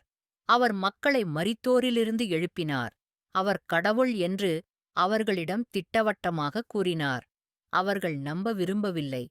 அவர்கள் இருதயத்தைக் கடினப்படுத்தியதால் இயேசு அவர்களுக்காக அழுதார். அவர்கள் காப்பாற்றப்பட விரும்பவில்லை. ஜெருசலேமில் இருந்தவர்களைப் போலவே இயேசுவை அறிந்து கொள்ளும் வாய்ப்பை நீங்கள் தவறவிட்டதாக நீங்கள் நினைக்கலாம். சரி, அவர் இப்போது உங்களுடன் இருக்கிறார். தான் கடவுளின் வார்த்தை என்று இயேசு சொன்னார். பைபிளில் இருந்து பைபிளையோ அல்லது வேதாகமத்தையோ நீங்கள் படிக்கும்போதெல்லாம் நீங்கள் இயேசுவின் நிறுவனத்தில் இருக்கிறீர்கள். இந்த புத்தகத்தில் உள்ள வேத வாக்கியங்களை நீங்கள் வாசித்துக் கொண்டிருந்த காலம் முழுவதும் அவர் உங்களுடன் இருந்தார்.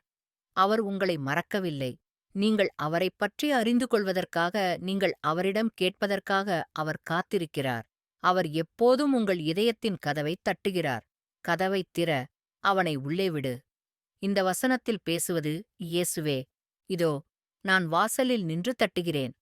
ஒருவன் என் சத்தத்தைக் கேட்டுக் கதவைத் திறந்தால் நான் அவனிடத்தில் வந்து அவனோடும் அவனும் என்னோடும் உணவருந்துவேன். வெளிப்படுத்துதல் 3:20. 33.3 இயேசுவின் மரணம் பற்றிய தீர்க்க தரிசனங்கள். இயேசுவின் மரணத்தைப் பற்றி பைபிள் பல தீர்க்கதரிசனங்களை வழங்குகிறது. சில மிகவும் தெளிவானவை, விரிவானவை மற்றும் குழப்பமானவை. சிலுவையில் அறையப்பட்ட அவரது தீர்க்கதரிசன மரணத்தை நாம் பார்க்கப் போகிறோம். 33.3.1 இயேசு சிலுவையில் அறையப்படுவார். இயேசுவின் சிலுவையில் அறையப்பட்ட தீர்க்க தரிசனங்களிலிருந்து நாம் பல விஷயங்களைக் கற்றுக்கொள்ளலாம். இவற்றில் கவர்ச்சிகரமான விஷயம் என்னவென்றால், முதன்முதலில் அறியப்பட்ட சிலுவையில் அறையப்பட்டதை பண்டைய கிரேக்க வரலாற்றாசிரியரான ஹெரோடோடஸ் கிறிஸ்துவுக்கு முன்பு 522 குறிப்பிட்டார். அது பெர்சியர்களால் செய்யப்பட்டது. தீர்க்கதரிசனங்கள் அனைத்தும் ரோமானியர்கள் அதிகாரத்தில் இருப்பதற்கு நீண்ட காலத்திற்கு முன்பே எழுதப்பட்டவை மற்றும் இந்த வகையான மரணம் கண்டுபிடிக்கப்படுவதற்கு நீண்ட காலத்திற்கு முன்பே. எனவே கொடுக்கப்பட்ட விவரங்கள் பிரமிக்க வைக்கின்றன. இங்கே நாம் தெரிந்து கொள்ளும் சில விவரங்கள்: 2 குற்றவாளிகளுக்கு மத்தியில் இயேசு சிலுவையில் அறையப்படுவார். அவர் கடுமையாக அடிக்கப்படுவார். இயேசுவுக்கு எலும்பு முறிவு இருக்காது. இயேசு துளைக்கப்படுவார். காவலர்கள் அவருடைய ஆடைகளுக்கு சீட்டு போடுவார்கள். இயேசுவைப் போல ஊற்றப்படுவார் தண்ணீர். அவரது இதயம் உருகிய அவர் கேலி செய்யப்படும் மற்றும் அவரது உடல் ஒரு பணக்காரனின் கல்லறையில் வைக்கப்படும். மிக முக்கியமாக, நம்முடைய பாவங்களுக்காக இயேசு மரிப்பார் என்று சொல்லப்பட்டது. தீர்க்கதரிசனம். இந்த தீர்க்கதரிசனம் கிறிஸ்துவுக்கு முன்பு 10ஆம் நூற்றாண்டில், அதாவது இயேசு பிறப்பதற்கு சுமார் 1000 ஆண்டுகளுக்கு முன்பு டேவிட் அரசனால் எழுதப்பட்டது. இந்த தீர்க்கதரிசனம் மேசியாவைப் பற்றியது. அவர் இயேசு என்று நமக்குத் தெரியும். என் கடவுளே, என் கடவுளே, ஏன் என்னைக் கைவிட்டாய்? ஆனால் நான் ஒரு புழு, மனிதன் இல்லை. மனிதர்களின் நிந்தை மற்றும் மக்களால் இகழ்ந்தனர். என்னைப் பார்ப்பவர்கள் எல்லாம் என்னை கேலி செய்கிறார்கள். தங்கள் உதடுகளால் என்னை அவமதிக்கிறார்கள். அவர்கள் தலையை அசைத்து, அவர் கர்த்தரை நம்புகிறார். அவனை விடுவிக்கட்டும். அவர் அவரைக் காப்பாற்றட்டும். ஏனென்றால் அவர் அவரைப் பற்றி மகிழ்ச்சியடைகிறார். பல காளைகள் என்னைச் சூழ்ந்துள்ளன. பாசானின் பலமான காளைகள் என்னைச் சூழ்ந்து கொண்டன. சிங்கங்கள் இரையை கிழித்து கர்ஜிக்கின்றன. நான் தண்ணீர் போல் ஊற்றப்பட்டேன். என் எலும்புகள் அனைத்தும் மூட்டில்லாமல் போய்விட்டது. என் இதயம் மெழுகு போன்றது. அது எனக்குள் உருகிவிட்டது. என் பலம் பானை ஓடு போல் காய்ந்தது. என் நாக்கு என் வாயின் கூரையில் ஒட்டிக்கொண்டது. நீங்கள் என்னை மரணத்தின் தூசிக்குள் கொண்டு வந்தீர்கள். ஏனென்றால் நாய்கள் என்னைச் சூழ்ந்துள்ளன. அக்கிரமக்காரர்களின் கூட்டம் என்னைச் சூழ்ந்து கொண்டது. என் கை, கால்களைத் துடைத்திருக்கிறார்கள். என் எலும்புகள் அனைத்தையும் என்னால் எண்ண முடியும். அவர்கள் என்னைப் பார்த்து முறைக்கிறார்கள். என் ஆடைகளை அவர்களுக்குப் பங்கிடுகிறார்கள். என் ஆடைக்காகச் சீட்டு போட்டார்கள். சங்கீதம் 22, 1, 6 முதல் 8, 12 முதல் 18. அவர் கேலி செய்யப்படுவார் மற்றும் அவமதிக்கப்படுவார் என்று தீர்க்க தரிசனம் கூறுகிறது. மேலும் மக்கள் என்ன சொல்வார்கள் என்று கூட அது நமக்குச் சொல்கிறது. அவர்கள் கடவுள் நம்பிக்கையை கேலி செய்வார்கள் மற்றும் கடவுள் அவரைக் காப்பாற்றட்டும் என்று கூறுகிறார்கள். சிங்கங்கள் இரையை கிழிப்பதைப் பற்றி ஒரு வசனம் உள்ளது. அதன் உருவத்தை நீங்கள் கற்பனை செய்ய வேண்டும் என்று நான் விரும்புகிறேன். பெரிய பாதங்கள் மற்றும் நம்ப முடியாத கூர்மையான நகங்கள் கொண்ட சிங்கம். ஒரு தேய்த்தால் சதை அகலமாகக் கிழிந்து இரத்தம் வழிந்து தோல் தொங்குகிறது. அவரது எலும்புகள் அனைத்தும் மூட்டுவலியில் உள்ளன. இயற்கைக்கு அப்பாற்பட்ட கைகால்களை நான் படமாக்குகிறேன். அவர் தனது எலும்புகள் அனைத்தையும் எண்ண முடியும். அதனால் அவை உடைக்கப்படவில்லை. சீட்டு போட்டு அவருடைய ஆடைகளைப் பங்கிடுகிறார்கள். அது பகடை உருட்டுவது அல்லது நாணயத்தை புரட்டுவது போன்றது. அது தற்செயலாக நடந்தது. ஏசாயா தீர்க்கதரிசி இயேசு பிறப்பதற்கு 800 ஆண்டுகளுக்கு முன்பு, கிறிஸ்துவுக்கு முன்பு 8ஆம் நூற்றாண்டில் மேசியாவின் மரணத்தைப் பற்றி இந்த வார்த்தைகளை எழுதினார். எந்த மனிதனையும் விட அவனது தோற்றம் சிதைந்துவிட்டது. அதாவது அவன் அடையாளம் காண முடியாத அளவுக்கு அடிக்கப்படுவான். இதோ, என் வேலைக்காரன் புத்திசாலித்தனமாக நடந்து கொள்வான். அவர் உயர்த்தப்படுவார், மேலும் மிக உயர்ந்தவராக இருப்பார். உன்னைக் கண்டு பலர் வியந்தது போல எந்த மனிதனை விடவும் அவனுடைய தோற்றமும் மனுபுத்திரர்களை விட அவனுடைய உருவமும் மிகவும் கெட்டுப்போனது. ஏசாயா 52, 13 முதல் 14. இந்த பயங்கரமான மரணம் ஏன் நிகழ வேண்டும் என்பதை இந்த வேதத்தில் கற்றுக்கொள்கிறோம். ஏசாயா எழுதிய இந்த தீர்க்க தரிசனம் மேசியாவை விவரிக்கிறது. நம்முடைய மீறுதல்களுக்காக அவர் குத்தப்பட்டார் என்றால், அவர் நம்முடைய பாவங்களுக்காக மரிப்பார் என்று அர்த்தம். வாசிப்போம். எங்கள் செய்தியை யார் நம்பினார்கள்? யெகோவாவின் கரம் யாருக்கு வெளிப்படுத்தப்பட்டது? ஏனென்றால் அவர் ஒரு இளஞ்செடியைப் போலவும் வறண்ட நிலத்திலிருந்து ஒரு வேராகவும் அவருக்கு முன்பாக வளர்ந்தார். அவருக்கு அழகோ கம்பீரமோ இல்லை. அவரைப் பார்த்தாலே ஆசைப்படும் அளவுக்கு அழகு இல்லை. அவர் மனிதர்களால் வெறுக்கப்பட்டார் மற்றும் நிராகரிக்கப்பட்டார்.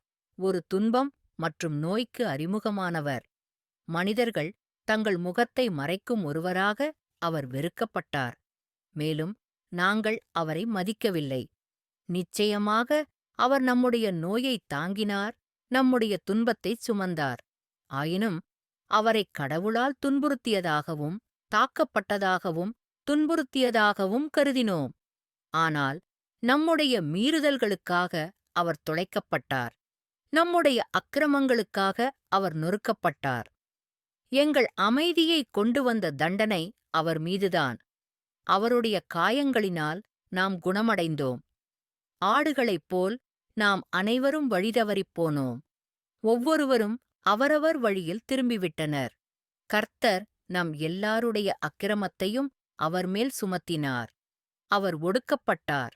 ஆனால் அவர் துன்பப்பட்டபோது அவர் வாய் திறக்கவில்லை. கொல்லப்படுவதற்குக் கொண்டு செல்லப்பட்ட ஆட்டுக்குட்டியைப் போலவும், கத்தரிக்கிறவர்களுக்கு முன்பாக மௌனமாயிருக்கும் செம்மறி ஆடுகளைப் போலவும் அவன் தன் வாயைத் திறக்கவில்லை. அவர் அடக்குமுறை மற்றும் தீர்ப்பு மூலம் அழைத்துச் செல்லப்பட்டார். அவருடைய தலைமுறையைப் பொறுத்தவரை அவர் உயிர் உள்ளவர்களின் தேசத்திலிருந்து துண்டிக்கப்பட்டதாகவும் என் ஜனங்களின் கீழ்ப்படியாமைக்காக அடிக்கப்பட்டதாகவும் யார் கருதினார்கள்? அவன் துன்மார்க்கரோடும் அவன் மரணத்தில் ஐசுவரியவானோடும் கல்லறையை உண்டாக்கினார்கள். ஆனாலும் அவரை நசுக்குவது கர்த்தருக்குப் பிரியமாயிருந்தது. அவனுக்கு துன்பத்தை உண்டாக்கினான். நீங்கள் அவருடைய ஆத்துமாவை பாவ நிவாரண பலியாகச் செய்யும்போது அவர் தன் சந்ததியைக் காண்பார். அவன் தன் நாட்களை நீடிப்பான். கர்த்தருடைய பிரியமானது அவன் கையில் செழிக்கும். ஆன்மாவின் துன்பத்திற்குப் பிறகு அவர் ஒளியைக் கண்டு திருப்தி அடைவார். என் நேர்மையான வேலைக்காரன் தன்னைப் பற்றிய அறிவினால் பலரை நியாயப்படுத்துவான். அவர்களுடைய அக்கிரமங்களை அவர் சுமப்பார். ஆகையால் அவருக்குப் பெரியவர்களுடன் ஒரு பங்கைக் கொடுப்பேன். அவர் கொள்ளையடிப்பதை வலிமையானவர்களுடன் பங்கிட்டுக் கொள்வார். ஏனென்றால் அவர் தம்முடைய ஆத்துமாவை மரணத்தில் ஊற்றினார். மேலும் மீறுபவர்களுடன் எண்ணப்பட்டார். ஆனாலும் அவர் பலருடைய பாவங்களைச் சுமந்து அக்கிரமக்காரர்களுக்காகப் பரிந்து பேசினார். ஏசாயா 53 1-12. அந்த தீர்க்கதரிசனத்தில் ஒரு ஆட்டுக்குட்டி படுகொலைக்குக் கொண்டு செல்லப்படும் படம் நமக்கு கொடுக்கப்பட்டுள்ளது. சிங்கங்கள் இரையை கிழிப்பதைப் பற்றிய முந்தைய தீர்க்க தரிசனத்துடன் ஜோடி சேர்ந்து ஒரு ஆட்டுக்குட்டியைத் தாக்கும் சிங்கத்தை கற்பனை செய்து பாருங்கள். அதைத்தான் இந்த தீர்க்கதரிசிகள் விவரிக்கிறார்கள். அவனுடைய கல்லறை பொல்லாதவர்களிடம் இருக்கும் என்றும் அவன் குற்றவாளிகளில் ஒருவராக எண்ணப்படுவான் என்றும் ஏசாயா சொல்கிறார். அவர் மரணத்தில் ஒரு பணக்காரருடன் இருப்பார்.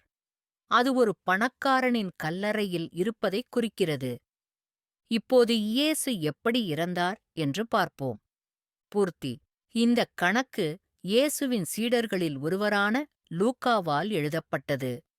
இயேசு அடிக்கப்பட்டதையும் கேலி செய்யப்பட்டதையும் குற்றவாளிகளுடன் சிலுவையில் அறையப்பட்டதையும் காவலர்கள் அவருடைய ஆடைகளுக்காக சீட்டு போட்டதையும் இங்கு காண்கிறோம். இயேசுவை பிடித்து வைத்திருந்தவர்கள் அவரை கேலி செய்து அடித்தனர். அவர்கள் மண்டை ஓடு என்று அழைக்கப்படும் இடத்திற்கு வந்தபோது அவர்கள் அவரை அங்கே குற்றவாளிகளுடன் சிலுவையில் அறைந்தனர். ஒருவரை வலதுபுறமும் மற்றவரை இடதுபுறமும். இயேசு சொன்னார், பிதாவே, இவர்களை மன்னியும், தாங்கள் என்ன செய்கிறோம் என்று அவர்களுக்குத் தெரியாது. அவருடைய ஆடைகளை அவர்களுக்குப் பங்கிட்டு சீட்டு போட்டார்கள். மக்கள் நின்று பார்த்தனர். அவர்களுடன் இருந்த ஆட்சியாளர்களும் அவரைப் பார்த்து மற்றவர்களைக் காப்பாற்றினார். அவர் கடவுளின் கிறிஸ்து என்றால் அவர் தன்னைத்தானே காப்பாற்றிக் கொள்ளட்டும். படைவீரர்களும் அவரை ஏளனம் செய்து அவரிடம் வந்து வினிகரைக் கொடுத்து, நீ யூதர்களின் அரசனானால் உன்னைக் காப்பாற்றிக்கொள். கிரேக்கம், லத்தீன் மற்றும் ஹீப்ரு எழுத்துக்களில் அவர் மீது ஒரு கல்வெட்டு எழுதப்பட்டது. இது யூதர்களின் ராஜா. லூக்கா 22 63 23 33 முதல் 38. இந்தக் கணக்கு இயேசுவின் சீடரான மாற்கு என்பவரால் எழுதப்பட்டது. அவர் குற்றவாளிகளுடன் சிலுவையில் அறையப்பட்ட இயேசுவைப் பற்றியும் கூறுகிறார் மற்றும் அது நிறைவேறிய தீர்க்க தரிசனத்தை மேற்கோள் காட்டுகிறார். இயேசு ஏளனம் செய்ததைப் பற்றி அவர் பேசுகிறார். மேலும் அவர்கள் அவருடைய விசுவாசத்தைப் பற்றி கேலி செய்தார்கள் மற்றும் தன்னை காப்பாற்றிக் கொள்ள இயேசுவை கேலி செய்தார்கள் என்பதை நாங்கள் கற்றுக்கொள்கிறோம். அவருடன் அவர்கள் 2 சிலுவையில் அறையப்பட்டது என்பது இயேசு மற்ற இருவருடன் சிலுவையில் அறையப்படுவதைக் குறிக்கிறது. அவருடன் அவர்கள் 2 கொள்ளையர்களை சிலுவையில் அறைந்தார்கள். ஒன்று அவரது வலதுபுறம், ஒன்று இடதுபுறம். அவர் அக்கிரமக்காரரோடே எண்ணப்பட்டார் என்று வேதவாக்கியம் நிறைவேறியது. அவ்வழியே சென்றவர்கள் தலையை அசைத்து, ஹா, கோவிலை இடித்து 3 நாட்களில் கட்டுகிறவனே, உன்னைக் காப்பாற்றி சிலுவையில் இருந்து இறங்கி வா. அவ்வாறே பிரதான ஆசாரியர்களும் வேதபாரகர்களுடன் தங்களுக்குள்ளே பரிகாசம் செய்து கொண்டு மற்றவர்களை இரட்சித்தார். அவனால் தன்னைக் காப்பாற்றிக் கொள்ள முடியாது. இஸ்ரவேலின் ராஜாவாகிய கிறிஸ்து இப்போது சிலுவையில் இருந்து இறங்கி வரட்டும். அதனால் நாம் அவரைப் பார்த்து நம்புவோம். அவருடன் சிலுவையில் அறையப்பட்டவர்களும் அவரை அவமதித்தனர். 6ஆம் மணி நேரம் வந்ததும் 9ஆம் மணி வரை தேசம் முழுவதும் இருள் சூழ்ந்தது. 9ஆம் மணி நேரத்தில் இயேசு உரத்த குரலில் கூக்குரலிட்டு, எலோயி எலோயி லாமா சபக்தானி, அதாவது, என் கடவுளே, என் கடவுளே, ஏன் என்னைக் கைவிட்டீர்? மார்க் 15:27 முதல் 34. இயேசு சிலுவையில் இருந்தபோது கூறிய மேற்கோளுடன் மார்குவின் கணக்கு முடிந்தது. அவர், என் கடவுளே, என் கடவுளே, ஏன் என்னைக் கைவிட்டீர்? தாவீது ராஜா 1000 ஆண்டுகளுக்கு முன்பு தீர்க்கதரிசனம் கூறிய அதே சொற்றொடர் இது. இயேசு கடவுளால் கைவிடப்பட்டதாக உணர்ந்தார். ஏனென்றால் கடவுள் அந்த நேரத்தில் ஒவ்வொருவரின் பாவங்களையும் அவர் மீது வைத்தார். இதுவரை வாழ்ந்த அல்லது வாழப்போகும் ஒவ்வொரு நபரின் ஒவ்வொரு பாவமும். அந்த நேரத்தில் இயேசு கடவுளிடமிருந்து பிரிக்கப்பட்டார். இயேசுவின் சீடரான யோவான் அன்று விவரித்ததை ஆராய்வோம். இயேசு அடிக்கப்படவில்லை, கசையடியால் அடிக்கப்பட்டார் என்பதை நாம் அறிந்து கொள்கிறோம். ரோமானிய கசையடிகள் பல தோல் கீற்றுகளைக் கொண்ட தோல் சாட்டையை உள்ளடக்கியது. ஒவ்வொரு தோல் துண்டுகளின் முடிவிலும் உலோகம் அல்லது சிறிய எலும்பு துண்டுகள் இருந்தன. மேசியாவின் மரணம் சிங்கங்கள் இரையைக் கிழிப்பதைப் போன்றது என்று தீர்க்கதரிசனம் கூறியதை நினைவில் கொள்ளுங்கள். தீர்க்கதரிசிகள் நமக்கு ஒரு தெளிவான கொடூரமான படத்தை வரைந்திருக்கிறார்கள் என்று நினைக்கிறேன். இப்படித்தான் இயேசு அடையாளம் தெரியாத அளவுக்கு அடிபட்டார். அவர் சிலுவையில் அறையப்படுவதற்கு முன்பு அவரது சதை உண்மையில் கிழிந்தது. பிலாத்து இயேசுவை எடுத்துக்கொண்டு வந்து கசையடியால் அடித்தான். படைவீரர்கள் முட்களை கிரீடமாக முறுக்கி அவருடைய தலையில் வைத்து ஊதா நிற ஆடையை அவருக்கு அணிவித்தனர். யூதர்களின் ராஜாவே, வாழ்க என்று சொல்லிக்கொண்டே இருந்தார்கள். அவர்கள் அவரை அறைந்து கொண்டே இருந்தார்கள். எனவே சிலுவையில் அறையப்படுவதற்காக அவரை அவர்களிடம் ஒப்படைத்தார். எனவே அவர்கள் இயேசுவை அழைத்துக் கொண்டு சென்றார்கள். அவர் சிலுவையைச் சுமந்து கொண்டு எபிரேய மொழியில் கொல்கொத்தா என்று அழைக்கப்படும் ஒரு மண்டை ஓடு என்று அழைக்கப்படும் இடத்திற்குச் சென்றார். அங்கு அவர்கள் அவரை சிலுவையில் அறைந்தார்கள். அவருடன் மேலும் இருவரை இருபுறமும் ஒருவராகவும் இயேசு நடுவில் இருந்தார். பிலாத்து ஒரு தலைப்பையும் எழுதி சிலுவையில் வைத்தார். யூதர்களின் ராஜாவாகிய நாசரேத்தின் இயேசு என்று எழுதப்பட்டிருந்தது. படைவீரர்கள் இயேசுவைச் சிலுவையில் அறைந்தபின் அவருடைய வஸ்திரங்களை எடுத்து ஒவ்வொரு வீரனுக்கும் ஒரு பங்காக 4 பாகங்களாகச் செய்தார்கள். மேலும் கோட். அப்பொழுது அவர்கள் ஒருவரையொருவர் நோக்கி, அதைக் கிழிக்காமல் அது யாருடையது என்று தீர்மானிக்கும்படி சீட்டு போடுங்கள் என்று சொல்லிக் கொண்டார்கள். என்னுடைய வஸ்திரங்களை தங்களுக்குள்ளே பங்கிட்டுக் கொண்டார்கள் என்கிற வேதவாக்கியம் நிறைவேறும். என் மேலங்கிக்காக அவர்கள் சீட்டு போட்டார்கள். இதற்குப் பின்பு எல்லாம் முடிந்ததை இயேசு கண்டு, வேதவாக்கியம் நிறைவேறும்படி எனக்கு தாகமாயிருக்கிறது என்றார். இப்போது வினிகர் நிறைந்த ஒரு பாத்திரம் அங்கே வைக்கப்பட்டது. எனவே காடி நிறைந்த பஞ்சை மருதாணியின் மேல் வைத்து அவன் வாயில் வைத்தார்கள். இயேசு காடியைப் பெற்றுக்கொண்டதும் முடிந்தது என்றார். பின்னர் அவர் தலை குனிந்து ஆவியை விட்டார். ஜான் 19:1. 1 முதல் 3, 16 முதல் 19, 23 முதல் 24, 28 முதல் 30 வரை. ஓய்வு நாள் வருவதால் சிலுவையில் அறையப்பட்ட மனிதர்கள் இறப்பதற்கு ரோமானியர்கள் அவசரப்பட்டார்கள். எனவே அவர்கள் மரணத்தின் செயல்முறையை விரைவுபடுத்துவதற்காக தங்கள் கால்களை உடைத்துக் கொண்டார்கள் என்று ஜான் நமக்குத் தொடர்கிறார். இருப்பினும் அவர்கள் இயேசுவின் கால்களை உடைக்கவில்லை, ஏனென்றால் அவர் ஏற்கனவே இறந்துவிட்டார். எனவே தீர்க்கதரிசனம் முன்னறிவித்தபடி இயேசு சிலுவையில் எலும்பு முறிவு ஏற்படவில்லை.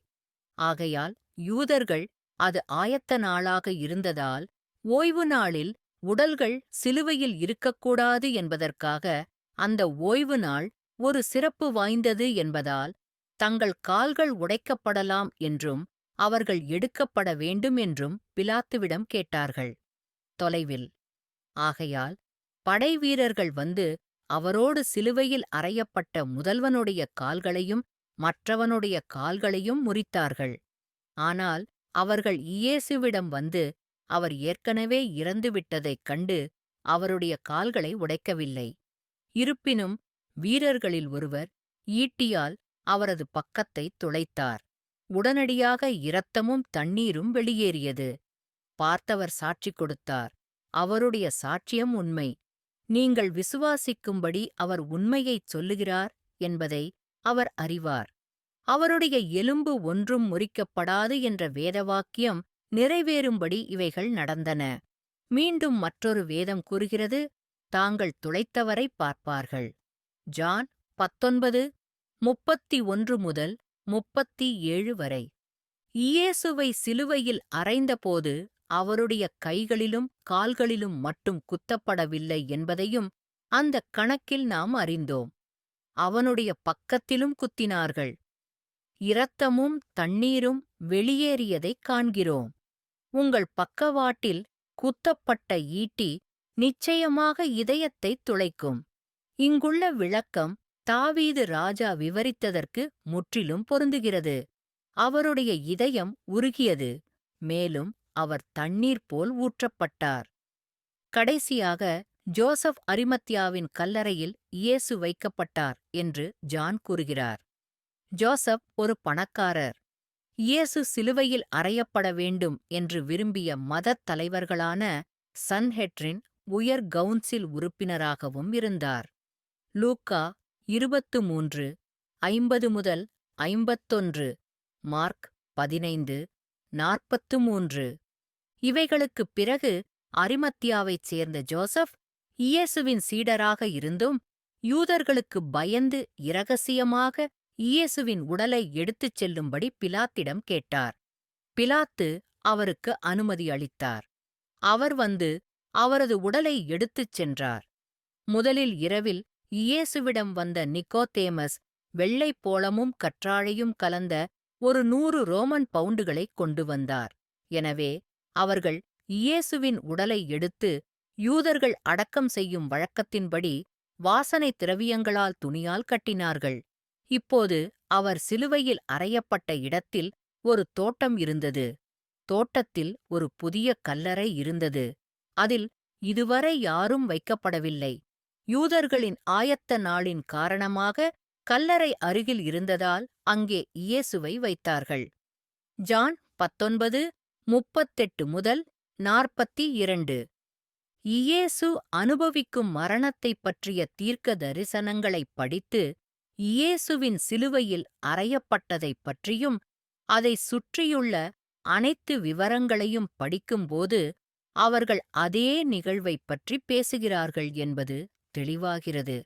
இயேசுவின் மரணம் பற்றி தீர்க்க தரிசனம் கூறப்பட்ட விவரங்களையும் நீங்கள் கவனித்திருப்பீர்கள் என்று நான் நம்புகிறேன். அது உண்மையில் நடந்தது. நான் குறிப்பாக அழைக்கவில்லை. இந்த நிகழ்வை முன்னறிவித்த தீர்க்கதரிசிகள் இதுவரை கண்டுபிடிக்கப்படாத ஒரு சித்திரவதை பற்றி இவ்வளவு திகில் நிறைந்த விவரங்களுடன் எப்படிச் செய்ய முடியும்? 33.3.2 உங்கள் பாவங்களுக்காக இயேசு மரிப்பார். இயேசு ஏன் மரிக்க வேண்டும் என்று சொல்லும் ஒரு வேதாகமத்தில் இப்போது கவனம் செலுத்த விரும்புகிறேன். தீர்க்கதரிசனம். மேசியா எப்படி இறப்பார் என்று தீர்க்கதரிசி ஏசாயா முன்னறிவித்தபோது, அவர் ஏன் இறக்கப் போகிறார் என்பதையும் சொன்னார். நம்முடைய மீறுதல்களுக்காக, நம்முடைய பாவங்களுக்காக இயேசு மரிப்பார் என்று அவர் சொன்னார். ஆனாலும் அவர் சுமந்து சென்றது நமது பலவீனங்களைத்தான். எங்களுடைய துக்கங்கள்தான் அவரை பாரப்படுத்தியது. அவனுடைய கஷ்டங்கள் கடவுளின் தண்டனை, அவனுடைய சொந்த பாவங்களுக்கான தண்டனை என்று நாங்கள் நினைத்தோம். ஆனால் அவர் நம்முடைய கலகத்திற்காகத் துளைக்கப்பட்டார், நம்முடைய பாவங்களுக்காக நொறுக்கப்பட்டார். நாங்கள் முழுமையாயிருக்க வேண்டும் என்பதற்காக அவர் அடிக்கப்பட்டார். நாம் குணமடைய அவர் சவுக்கால் அடிக்கப்பட்டார். செம்மறி ஆடுகளைப் போல நாம் அனைவரும் வழிதவறிப் போய்விட்டோம். கடவுளின் பாதைகளை விட்டுவிட்டு நம்முடைய பாதையைப் பின்பற்றுகிறோம். ஆனாலும் கர்த்தர் நம் எல்லாருடைய பாவங்களையும் அவர்மேல் சுமத்தினார். ஆயினும் அவனுடைய வாழ்க்கை பாவத்திற்கான பலியாக செய்யப்படும்போது அவனுக்கு பல சந்ததிகள் இருக்கும். அவருடைய அனுபவத்தின் காரணமாக என் நீதியுள்ள வேலைக்காரன் அநேகர் நீதிமான்களாக எண்ணப்படுவதை சாத்தியமாக்குவார். ஏனென்றால் அவர் எல்லா பாவங்களையும் சுமப்பார். அவர் பலரின் பாவங்களைச் சுமந்து கலகக்காரர்களுக்காக பரிந்து பேசினார். ஏசாயா 53 4-6, 10-12 வரை புதிய வாழ்க்கை மொழிபெயர்ப்பு. பூர்த்தி. இங்கே பீட்டர் மூலம் ஒரு கணக்கு உள்ளது. அவர் இயேசுவின் சீடர்களில் ஒருவர். அந்தச் சிலுவையில் இயேசு நம் பாவங்களைச் சுமந்தார் என்பதை அவர் நமக்கு விளக்குகிறார். கடவுளுக்கு முன்பாக நாம் நீதிமான்களாக கருதப்பட வேண்டும் என்பதற்காக இயேசு அதைச் செய்தார். நம்முடைய பாவப் பிரச்சனையை இயேசு குணப்படுத்தினார். இதற்கு நீங்கள் அழைக்கப்பட்டீர்கள். ஏனென்றால் கிறிஸ்துவும் நமக்காக பாடுபட்டு பாவம் செய்யாதவர். அவருடைய வாயில் வஞ்சகம் காணப்படாத அவருடைய அடிச்சுவடுகளை நீங்கள் பின்பற்றுவதற்கு உங்களுக்கு முன்மாதிரியை வைத்துவிட்டார். அவர் சபிக்கப்பட்டபோது அவர் மீண்டும் சபிக்கவில்லை. அவர் துன்பப்பட்டபோது அவர் அச்சுறுத்தவில்லை. ஆனால் நேர்மையாக நியாயந்தீர்ப்பவருக்கு தன்னை ஒப்புக்கொடுத்தார். நாம் பாவங்களுக்காக மரித்து நீதிக்காக வாழ்வதற்காக அவர் தாமே நம்முடைய பாவங்களை மரத்தின்மேல் தம்முடைய சரீரத்தில் சுமந்தார். அவருடைய காயங்களால் நீங்கள் குணமடைந்தீர்கள். 1 பேதுரு 2:21-24. ரோமானியர்கள் சிலுவையில் அறையப்படுவதை சித்திரவதையின் ஒரு வடிவமாகக் கண்டுபிடித்தனர். அவர்கள் மரணத்தை நீட்டிக்க விரும்பினர். அதனால் பாதிக்கப்பட்டவர் முடிந்தவரை பாதிக்கப்படுவார்.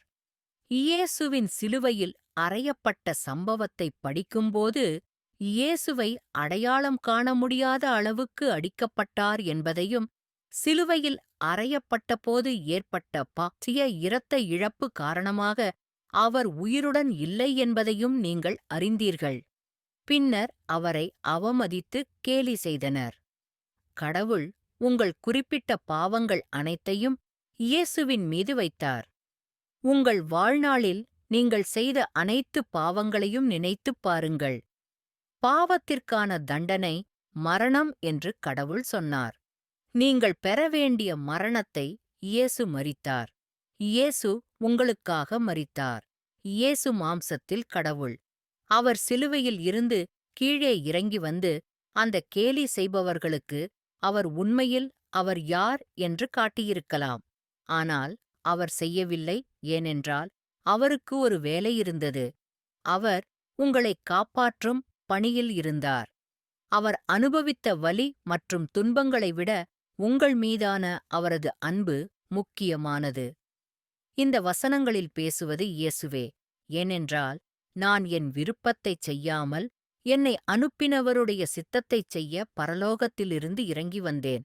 என்னை அனுப்பிய என் பிதாவின் விருப்பம். அவர் எனக்குக் கொடுத்த எல்லாவற்றிலும் நான் எதையும் இழக்கக்கூடாது. ஆனால் கடைசி நாளில் அவரை எழுப்ப வேண்டும். குமாரனைக் கண்டு அவரை விசுவாசிக்கிற யாவரும் நித்திய ஜீவனைப் பெறுவதே என்னை அனுப்பினவருடைய சித்தமாயிருக்கிறது. நான் அவனைக் கடைசி நாளில் எழுப்புவேன். ஜான் 6:38 முதல் 40 வரை. இரட்சிக்க நீங்கள் என்ன செய்ய வேண்டும்? அதற்கு இயேசு பதிலளித்தார், கடவுள் அனுப்பிய நபரை நம்புங்கள். இயேசுவை நம்புங்கள். அவர்கள் அவனை நோக்கி, நாங்கள் தேவனுடைய கிரியைகளை செய்ய நாம் என்ன செய்ய வேண்டும் அப்படின்றார்கள். இயேசு அவர்களுக்குப் பிரதியுத்தரமாக, அவர் அனுப்பியவரை நீங்கள் விசுவாசிப்பதே தேவனுடைய செயல். ஜான் 6:28 முதல் 29. 33.4 இயேசுவின் உயிர்த்தெழுதல் பற்றிய தீர்க்க தரிசனங்கள். இயேசு சிலுவையில் அறையப்பட்ட பிறகும் அவர் மரித்திருக்கவில்லை என்பதை இப்போது நீங்கள் அறிந்து கொள்ள வேண்டும். இதுவும் முன்னரே முன்னறிவிக்கப்பட்டது. இயேசுவின் மரணத்திற்குப் பிறகு அவருக்கு என்ன நடக்கும் என்பது பற்றிய சில தீர்க்க தரிசனங்களை நாம் ஆராயப் போகிறோம். பின்னர் உண்மையில் என்ன நடந்தது என்பதை நாம் வேறுபடுத்துவோம். 33.4.1 இயேசு மரித்தோரிலிருந்து எழுந்திருப்பார். இயேசு மரித்தோரிலிருந்து உயிர்த்தெழுவார் என்ற முன்னறிவிப்பை நாம் பரிசீலிக்கும் முதல் வேதம். தீர்க்க தரிசனம். இந்த இரண்டு தீர்க்க தரிசனங்களும் கிறிஸ்துவுக்கு முன்பு 10ஆம் நூற்றாண்டில் டேவிட் மன்னரால் எழுதப்பட்டது. அவர்கள் இருவரும் பரிசுத்தராகிய இயேசுவைப் பற்றி பேசுகிறார்கள். ஷியோல் என்பது இறந்தவர்கள் வாழும் இடத்தைக் குறிக்கிறது. அது குழியில் இறங்குவது மற்றும் சிதைப்பது போன்றது. இந்த பழைய ஏற்பாட்டு தீர்க்கதரிசி மேசியா மரணத்தை வெல்வார் என்று எதிர்பார்த்தார். நீங்கள் என் ஆத்துமாவை பாதாளத்திலிருந்து கொண்டு வந்தீர்கள் என்றால், ஆத்மா முதலில் அங்கு இறங்க வேண்டும். நான் கர்த்தரை எப்போதும் எனக்கு முன்பாக வைத்திருக்கிறேன். நீ என் ஆத்துமாவை பாதாளத்தில் விடமாட்டாய். சங்கீதம் 16:8-10. கர்த்தாவே, நீர் என் ஆத்துமாவை பாதாளத்திலிருந்து கொண்டு வந்தீர். நான் குழியில் இறங்காதபடிக்கு நீ என்னை உயிர்ப்பித்தாய். சங்கீதம் 30:3. இயேசுவின் சீடரான யோவான் இயேசுவின் உயிர்த்தெழுதலைப் பற்றிய மற்றொரு தீர்க்க தரிசனத்தை நமக்குப் பதிவு செய்கிறார். யோவான் இயேசுவின் வார்த்தைகளை மேற்கோள் காட்டுகிறார். இயேசு தாமே தன் உடலை எழுப்புவேன் என்று சொல்வதை கவனியுங்கள். தன்னை மரித்தோரிலிருந்து எழுப்பும் ஆற்றல் யாருக்கு இருக்கிறது சொல்லுங்கள்? ஒரு சாதாரண மனிதர் இப்படிச் சொல்லிக் கற்பித்து மற்றவர்களை நம்பும்படி ஊக்குவிப்பாரா? இயேசு அவர்களுக்கு பிரதியுத்தரமாக, இந்த கோவிலை இடித்துப் போடுங்கள், 3 நாட்களில் அதை எழுப்புவேன் என்றார். எனவே யூதர்கள் இந்த கோவிலைக் கட்ட 46 வருடங்கள் ஆனது. 3 நாட்களில் உயர்த்துவீர்களா? ஆனால் அவர் தனது உடலின் ஆலயத்தைப் பற்றி பேசினார். அவர் மரித்தோரிலிருந்து எழுப்பப்பட்டபோது அவர் இதைச் சொன்னதை அவருடைய சீஷர்கள் நினைவுகூர்ந்து வேதவாக்கியத்தையும் இயேசு சொன்ன வார்த்தையையும் விசுவாசித்தார்கள். ஜான் 2:19 முதல் 22. பூர்த்தி. உயிர்த்தெழுந்த இயேசுவை நேரில் கண்ட பல சாட்சிகள் இங்கே நமக்கு என்ன நடந்தது என்பதைப் பற்றிய கணக்கைக் கொடுக்கிறார்கள். மத்தேயு மற்றும் மாற்கு இருவரும் இயேசுவின் சீடர்கள். பெண்கள் காலியான கல்லறையை எதிர்கொண்டதும், தேவதூதன் இயேசு இறக்கவில்லை என்று சொன்னதும், அவர்கள் உடனடியாக அங்கிருந்து புறப்பட்டு இயேசுவின் சீடர்களிடம் சொன்னார்கள். இருவருமே பெண்களிடம் நடந்ததை நேரில் கேட்டுவிட்டு காலி கல்லறையை பார்த்திருப்பார்கள். இப்போது ஓய்வு நாளுக்குப் பிறகு வாரத்தின் முதல் நாள் விடிந்தபோது மகதலேனா மரியாவும் மற்ற மரியாவும் கல்லறையை பார்க்க வந்தார்கள். இதோ, ஒரு பெரிய நிலநடுக்கம் ஏற்பட்டது. ஏனென்றால் கர்த்தருடைய தூதன் வானத்திலிருந்து இறங்கி வந்து வாசலில் இருந்த கல்லைப் புரட்டிப் போட்டு அதன் மேல் அமர்ந்தான். அவருடைய தோற்றம் மின்னலைப் போலவும் அவருடைய ஆடை பனி போல வெண்மையாகவும் இருந்தது. அவருக்கு பயந்து காவலர்கள் நடுங்கி இறந்த மனிதர்களைப் போல ஆனார்கள்.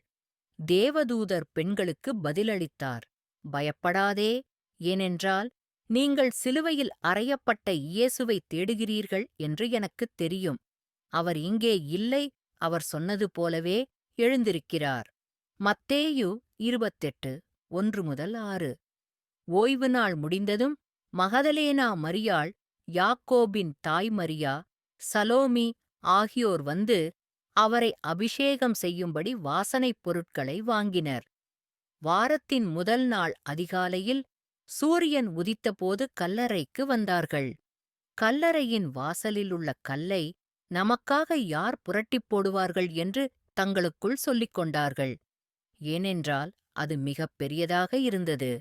நிமிர்ந்து பார்த்தபோது கல் மீண்டும் உருண்டிருப்பதைக் கண்டனர். கல்லறைக்குள் நுழைந்து வலது பக்கத்தில் ஒரு இளைஞன் அமர்ந்திருப்பதைக் கண்டார்கள். வெள்ளை ஆடை அணிந்திருந்தார்கள். அவர்கள் ஆச்சரியப்பட்டார்கள். அவர் அவர்களிடம், ஆச்சரியப்பட வேண்டாம். சிலுவையில் அறையப்பட்ட நசரேயனாகிய இயேசுவைத் தேடுகிறீர்கள். அவர் எழுந்துள்ளார். அவர் இங்கே இல்லை. மார்க் 16, 1-6. இந்தக் கணக்கு அப்போஸ்தலன் பவுலால் எழுதப்பட்டது. உயிர்த்தெழுந்த இயேசு தமஸ்கசுக்குச் செல்லும் வழியில் இருந்தபோது அவரைப் பார்த்துப் பேசினார். இயேசு உயிர்த்தெழுந்தார் என்றும், இறந்தவர்கள் செல்லும் இடத்தில் அவருடைய ஆன்மா தங்கவில்லை என்றும், அவர் உடல் அழியவில்லை என்றும் பவுல் கூறுகிறார்.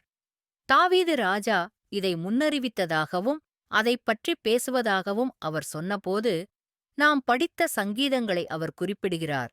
இது இந்த விஷயங்களை தீர்க்கதரிசனம் செய்கிறது.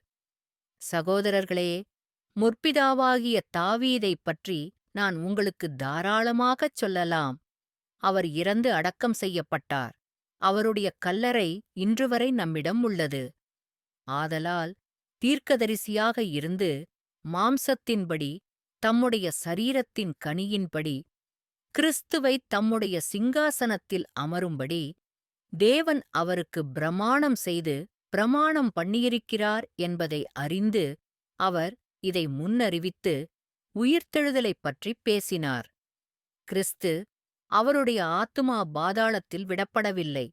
அவருடைய மாம்சம் சிதைவதைக் காணவில்லை. இந்த இயேசுவை கடவுள் எழுப்பினார். அதற்கு நாம் அனைவரும் சாட்சிகள். செயல்கள் 2:29-32 வரை. உங்கள் பாவங்களுக்காக இயேசு கிறிஸ்து மரித்தார் என்பது நற்செய்தி என்று பவுல் மேலும் விளக்குகிறார். அதற்கு அவர் சாட்சியாக இருந்தார். இயேசு உயிர்த்தெழுந்த பிறகு நூற்றுக்கணக்கானவர்களுடன் சேர்ந்து அவரைப் பார்த்ததாகவும் அவர் கூறுகிறார். சகோதரரே, நான் உங்களுக்கு பிரசங்கித்த நற்செய்தியை நான் உங்களுக்கு அறிவிக்கிறேன். அதை நீங்கள் ஏற்றுக்கொண்டீர்கள், அதில் நிலைத்திருக்கிறீர்கள். நான் உங்களுக்கு பிரசங்கித்த வசனத்தை நீங்கள் உறுதியாகப் பற்றிக்கொண்டால், நீங்கள் வீணாக விசுவாசிக்காவிட்டால் இரட்சிக்கப்படுவீர்கள். ஏனென்றால் நான் பெற்றதை முதலில் உங்களுக்கு அறிவித்தேன். அதாவது, கிறிஸ்து வேத வாக்கியங்களின்படி நமது பாவங்களுக்காக மரித்தார், அடக்கம் செய்யப்பட்டார். வேத வாக்கியங்களின்படி 3ஆம் நாளில் உயிர்த்தெழுந்தார். கேபாவுக்கும் பின்னர் 12 பேருக்கும் தோன்றினார். பின்னர் அவர் 500க்கும் மேற்பட்ட சகோதரர்களுக்கு ஒரே நேரத்தில் தோன்றினார். அவர்களில் பெரும்பாலோர் இதுவரை இருக்கிறார்கள், ஆனால் சிலர் தூங்கிவிட்டார்கள். பின்னர் அவர் யாக்கோபுக்கும் பின்னர் அனைத்து அப்போஸ்தலர்களுக்கும் கடைசியாக தவறான நேரத்தில் பிறந்த குழந்தையைப் போல எனக்கும் தோன்றினார். முதல் கொரிந்தியர் 15, 1-8. இயேசுவின் சீடர்களில் ஒருவரான தாமஸ் இயேசு மரித்தோரிலிருந்து உயிர்த்தெழுந்தார் என்று நம்புவதற்குப் போராடினார் என்று ஜான் கூறுகிறார். உயிர்த்தெழுந்த இயேசுவை மற்ற சீடர்களைப் போல அவர் பார்த்ததில்லை. என்ன நடந்தது என்பதைப் பற்றிய அவர்களின் கணக்கை மட்டுமே அவர் கேட்டார். அவர் தன்னை பார்க்க விரும்பினார். ஆனால் இயேசு வந்தபோது 12 ஒருவரான டிடிமஸ் என்ற தாமஸ் அவர்களுடன் இல்லை. மற்ற சீடர்கள் அவரிடம், நாங்கள் ஆண்டவரைக் கண்டோம் என்றார்கள். ஆனால் அவர் அவர்களை நோக்கி, நான் அவருடைய கைகளில் நகங்களின் அச்சைப் பார்க்காவிட்டால், என் விரலை ஆணிகளின் அச்சுக்குள் வைத்து, என் கையை அவர் பக்கத்தில் வைக்காவிட்டால் நான் நம்பமாட்டேன். 8 நாட்களுக்குப் பிறகு மீண்டும் அவருடைய சீடர்கள் உள்ளே இருந்தார்கள். தாமஸ் அவர்களுடன் இருந்தார். இயேசு வந்து, கதவுகள் பூட்டப்பட்டு நடுவில் நின்று உங்களுக்குச் சமாதானம் என்றார். பின்னர் அவர் தாமஸிடம், உங்கள் விரலை இங்கே நீட்டி என் கைகளைப் பாருங்கள் என்றார். இங்கே உங்கள் கையை நீட்டி அதை என் பக்கத்தில் வைக்கவும். நம்பிக்கையற்றவர்களாக இருக்காதீர்கள், ஆனால் நம்புங்கள். தாமஸ் அவருக்கு பதிலளித்தார், என் ஆண்டவரே, என் கடவுளே. இயேசு அவனை நோக்கி, நீ என்னைக் கண்டதினால் விசுவாசித்தாய் என்றார். பார்க்காதவர்கள் விசுவாசித்தவர்கள் பாக்கியவான்கள். ஜான் 20:24-29. சில நாட்களுக்குப் பிறகு இயேசு தோன்றி, நம்முடைய பாவங்களுக்காக அவர் குத்திக் காயப்பட்ட இடங்கள் ஒவ்வொன்றையும் தொடும்படி தாமஸிடம் கூறியதை நான் விரும்புகிறேன். தாமஸைப் போல் இன்னும் சந்தேகப்பட்டு நம்ப மறுக்கிறாய்? நீங்கள் படித்த தீர்க்க தரிசனங்களும் நிறைவேற்றங்களும் நீங்கள் பார்க்கவும் நம்பவும் உதவியிருக்கும் என்று நம்புகிறேன். 33.4.2 இயேசு பரிசுத்த ஆவியை அனுப்புவார். இயேசு தம்மை மரித்தோரிலிருந்து உயிர்த்தெழுப்பிய பிறகு எல்லா சீடர்களுக்கும் தம்மைப் பின்பற்றியவர்களுக்கும் ஒரு உதவியாளரை அனுப்புவதாக வாக்குறுதி அளித்தார். இயேசுவின் உயிர்த்தெழுதல் மற்றும் பரிசுத்த ஆவியானவர் என்று அழைக்கப்படும் இந்த உதவியாளர் பற்றிய அடுத்த தீர்க்கதரிசனத்தை மதிப்பீடு செய்வோம். தீர்க்கதரிசனம். இந்த தீர்க்கதரிசனம் மத்தேயுவால் பதிவு செய்யப்பட்டது. இயேசு பரிசுத்த ஆவியினால் ஞானஸ்நானம் கொடுப்பார் என்று தீர்க்கதரிசனம் கூறிய ஜான் பாப்டிஸ்ட் என்பவரை மேற்கோள் காட்டுகிறார். மனந்திரும்புவதற்காக நான் உங்களுக்கு தண்ணீரில் ஞானஸ்நானம் கொடுக்கிறேன், ஆனால் எனக்குப் பின்வருபவர் என்னைவிட வலிமையானவர். அவருடைய செருப்புகளை நான் சுமக்கத் தகுதியற்றவன். அவர் உங்களுக்கு பரிசுத்த ஆவியில் ஞானஸ்நானம் கொடுப்பார். மத்தேயு 3:11. இந்த தீர்க்கதரிசனம் ஜான் என்பவரால் பதிவு செய்யப்பட்டது. இது இயேசுவின் நேரடி மேற்கோளாகும். அங்கு அவர் சீடர்களுக்கு கடவுள் சத்திய ஆவியை கொடுப்பார் என்று கூறுகிறார். நான் பிதாவிடம் ஜெபிப்பேன், அவர் உங்களுக்கு வேறொரு ஆலோசகரைத் தருவார். அவர் என்றென்றும் உங்களுடனேயே இருப்பார். உலகம் ஏற்றுக்கொள்ள முடியாத சத்திய ஆவி. ஏனென்றால் அது அவரை பார்க்காது, அவரை அறியாது. நீங்கள் அவரை அறிவீர்கள், ஏனென்றால் அவர் உங்களுடன் வாழ்கிறார், உங்களுக்குள் இருப்பார். ஜான் 14:16-17. மத்தேயு, ஜான் பாப்டிஸ்ட் மற்றும் ஜான் ஆகியோர் இயேசுவை நேரில் கண்ட சாட்சிகளாகவும் பின்பற்றுபவர்களாகவும் இருந்தனர். பூர்த்தி. என்ன நடந்தது என்பதிங்கே பவுல் நமக்கு கணக்குக் கொடுக்கிறார். அவர் ஒரு சாட்சியாகவும் பரிசுத்த ஆவியைப் பெறுவதில் பங்கேற்பாளராகவும் இருந்திருப்பார். எல்லா சீடர்களும் ஒரே இடத்தில் இருப்பதையும் திடீரென்று அவர்கள் பரிசுத்த ஆவியால் நிரப்பப்பட்டதையும் காண்கிறோம். பெந்தெகொஸ்தே நாள் வந்தபோது அவர்கள் அனைவரும் ஒருமனதாக ஒரே இடத்தில் இருந்தார்கள். திடீரென்று வானத்திலிருந்து பலத்த காற்று வீசுவது போன்ற ஒரு சத்தம் வந்தது. அது அவர்கள் அமர்ந்திருந்த வீடு முழுவதையும் நிரப்பியது. நெருப்பு போன்ற நாக்குகள் தோன்றி அவர்களுக்குப் பரவி ஒவ்வொருவர் மீதும் ஒருவர் அமர்ந்தார். அவர்கள் அனைவரும் பரிசுத்த ஆவியால் நிரப்பப்பட்டு, ஆவியானவர் அவர்களுக்கு பேசும் திறனைக் கொடுத்தது போல் மற்ற மொழிகளில் பேச ஆரம்பித்தார்கள். செயல்கள் 2:1-4. அந்த இடத்தில் கூடியிருந்த இயேசுவின் சீஷர்களுக்கு பரிசுத்த ஆவியைக் கொடுத்தபோது தேவன் ஒரு அற்புதமான காட்சியைக் காட்டினார். இன்று அவர் உங்களுக்காக நிச்சயமாக அதையே செய்ய முடியும் என்றாலும், பெரும்பாலான மக்கள் பரிசுத்த ஆவியைப் பெறும்போது அவர்கள் அனுபவிக்கும் அனுபவத்தை நான் உங்களுக்குச் சொல்லுவேன். பரிசுத்த ஆவியானவரைப் பெற நீங்கள் செய்ய வேண்டியதெல்லாம் நான் இயேசுவைப் பற்றி உங்களுக்குச் சொன்னதை நம்புவதுதான்.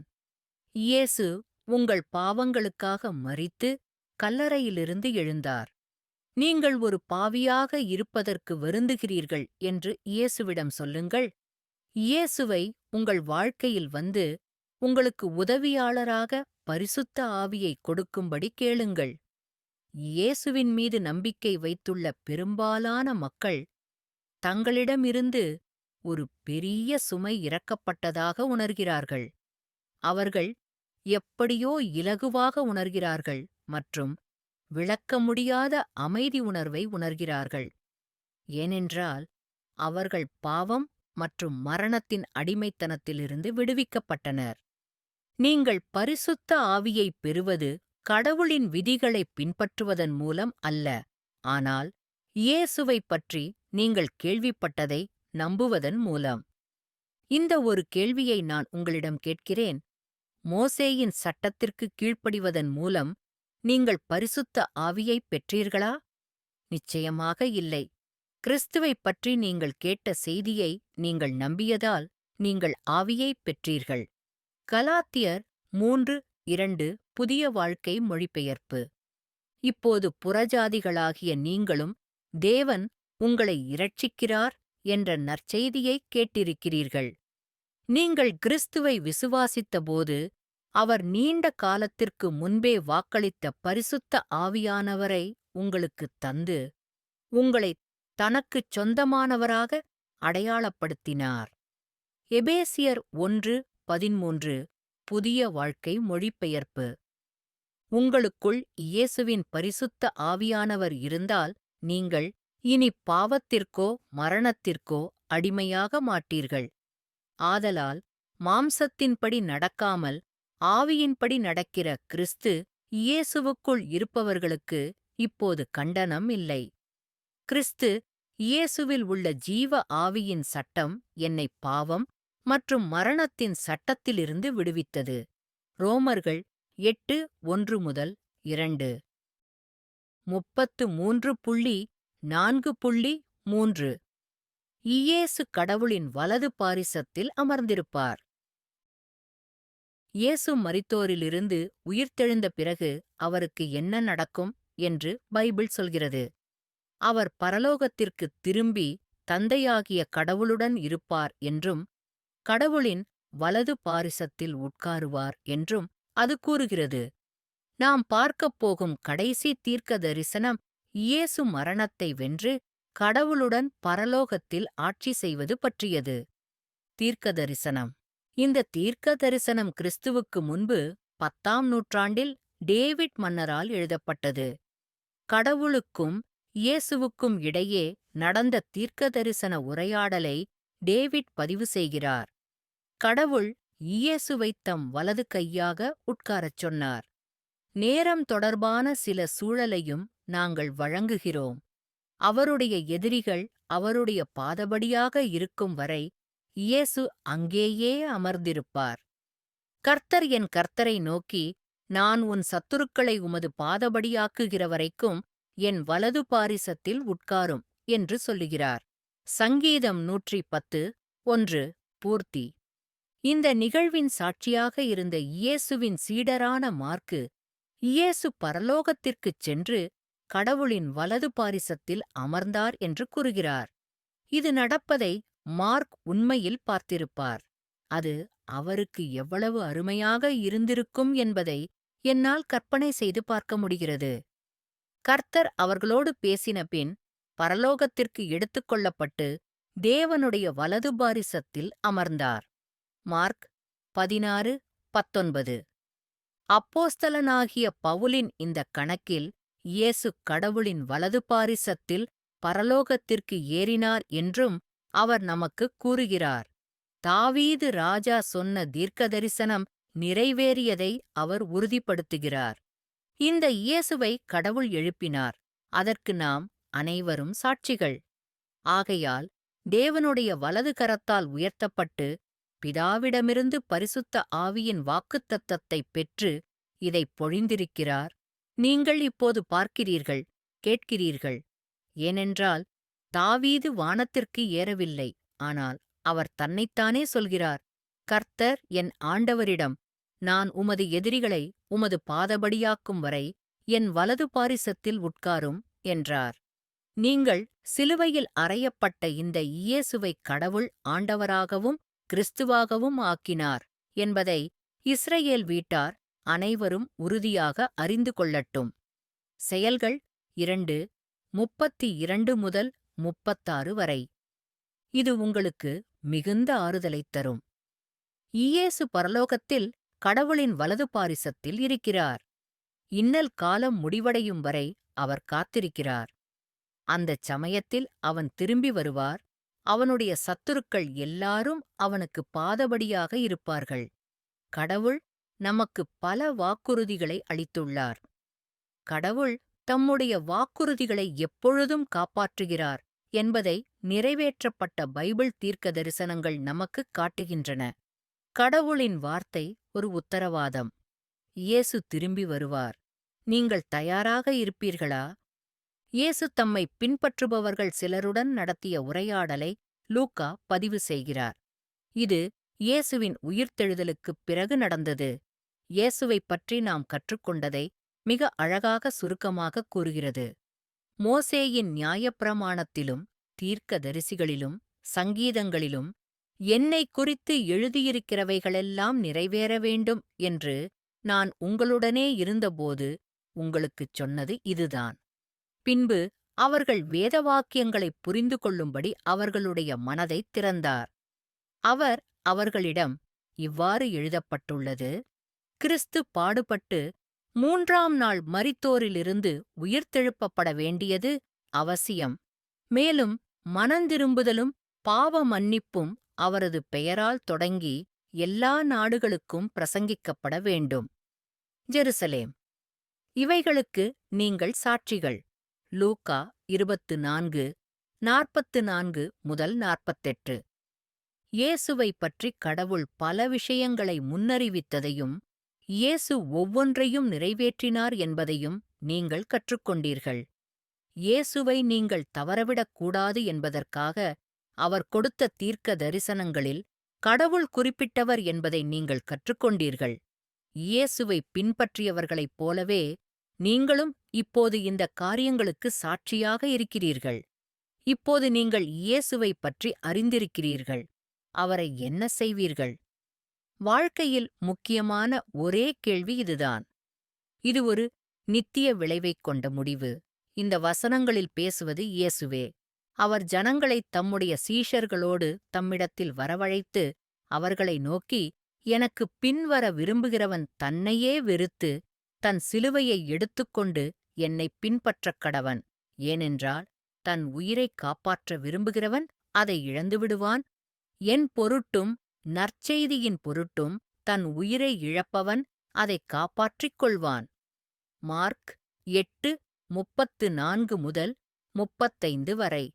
இது அனைத்தும் வாழ்க்கை அல்லது இறப்புக்கு கீழே வருகிறது. உங்கள் தற்போதைய வாழ்க்கையை வர்த்தகம் செய்து நித்திய ஜீவனைப் பெறுங்கள், அல்லது உங்கள் தற்போதைய வாழ்க்கையை வைத்து நித்திய மரணத்தைப் பெறுங்கள். அது சரிதான். உங்கள் தற்போதைய குழப்பமான, உடைந்த, தாழ்த்தப்பட்ட, விட்டுச் சென்ற வாழ்க்கையையே இயேசுவுக்குக் கொடுங்கள். பதிலுக்கு அவர் உங்களுக்கு பரலோகத்தில் ஒரு புகழ்பெற்ற நித்திய வாழ்க்கையைத் தருவார். ஒரு ராஜா அல்லது ராணிக்கு ஏற்ற வாழ்க்கை. இப்போது யாரும் மறுக்கக்கூடாத ஒப்பந்தம். அதற்குப் பேதுரு, இதோ நாங்கள் எல்லாவற்றையும் விட்டுவிட்டு உம்மை பின்பற்றினோம். அப்போது நமக்கு என்ன கிடைக்கும்? இயேசு அவர்களை நோக்கி, என்னைப் பின்பற்றி வந்த உங்களுக்கு மறுஜென்மத்தில் மனுஷகுமாரன் தம்முடைய மகிமையின் சிங்காசனத்தில் வீற்றிருக்கும்போது நீங்களும் 12 சிங்காசனங்களில் வீற்றிருந்து இஸ்ரவேலின் 12 கோத்திரங்களையும் நியாயந்தீர்ப்பீர்கள் என்று மெய்யாகவே உங்களுக்குச் சொல்லுகிறேன் என்றார். என் நாமத்தினிமித்தம் வீட்டையோ, சகோதரனையோ, சகோதரிகளையோ, தந்தையையோ, தாயையோ, மனைவியையோ, பிள்ளைகளையோ, நிலங்களையோ விட்டுச் சென்ற ஒவ்வொருவரும் 100 மடங்கு பெற்று நித்திய ஜீவனை சுதந்தரித்துக் கொள்வார்கள். மத்தேயு 19:27 முதல் 29.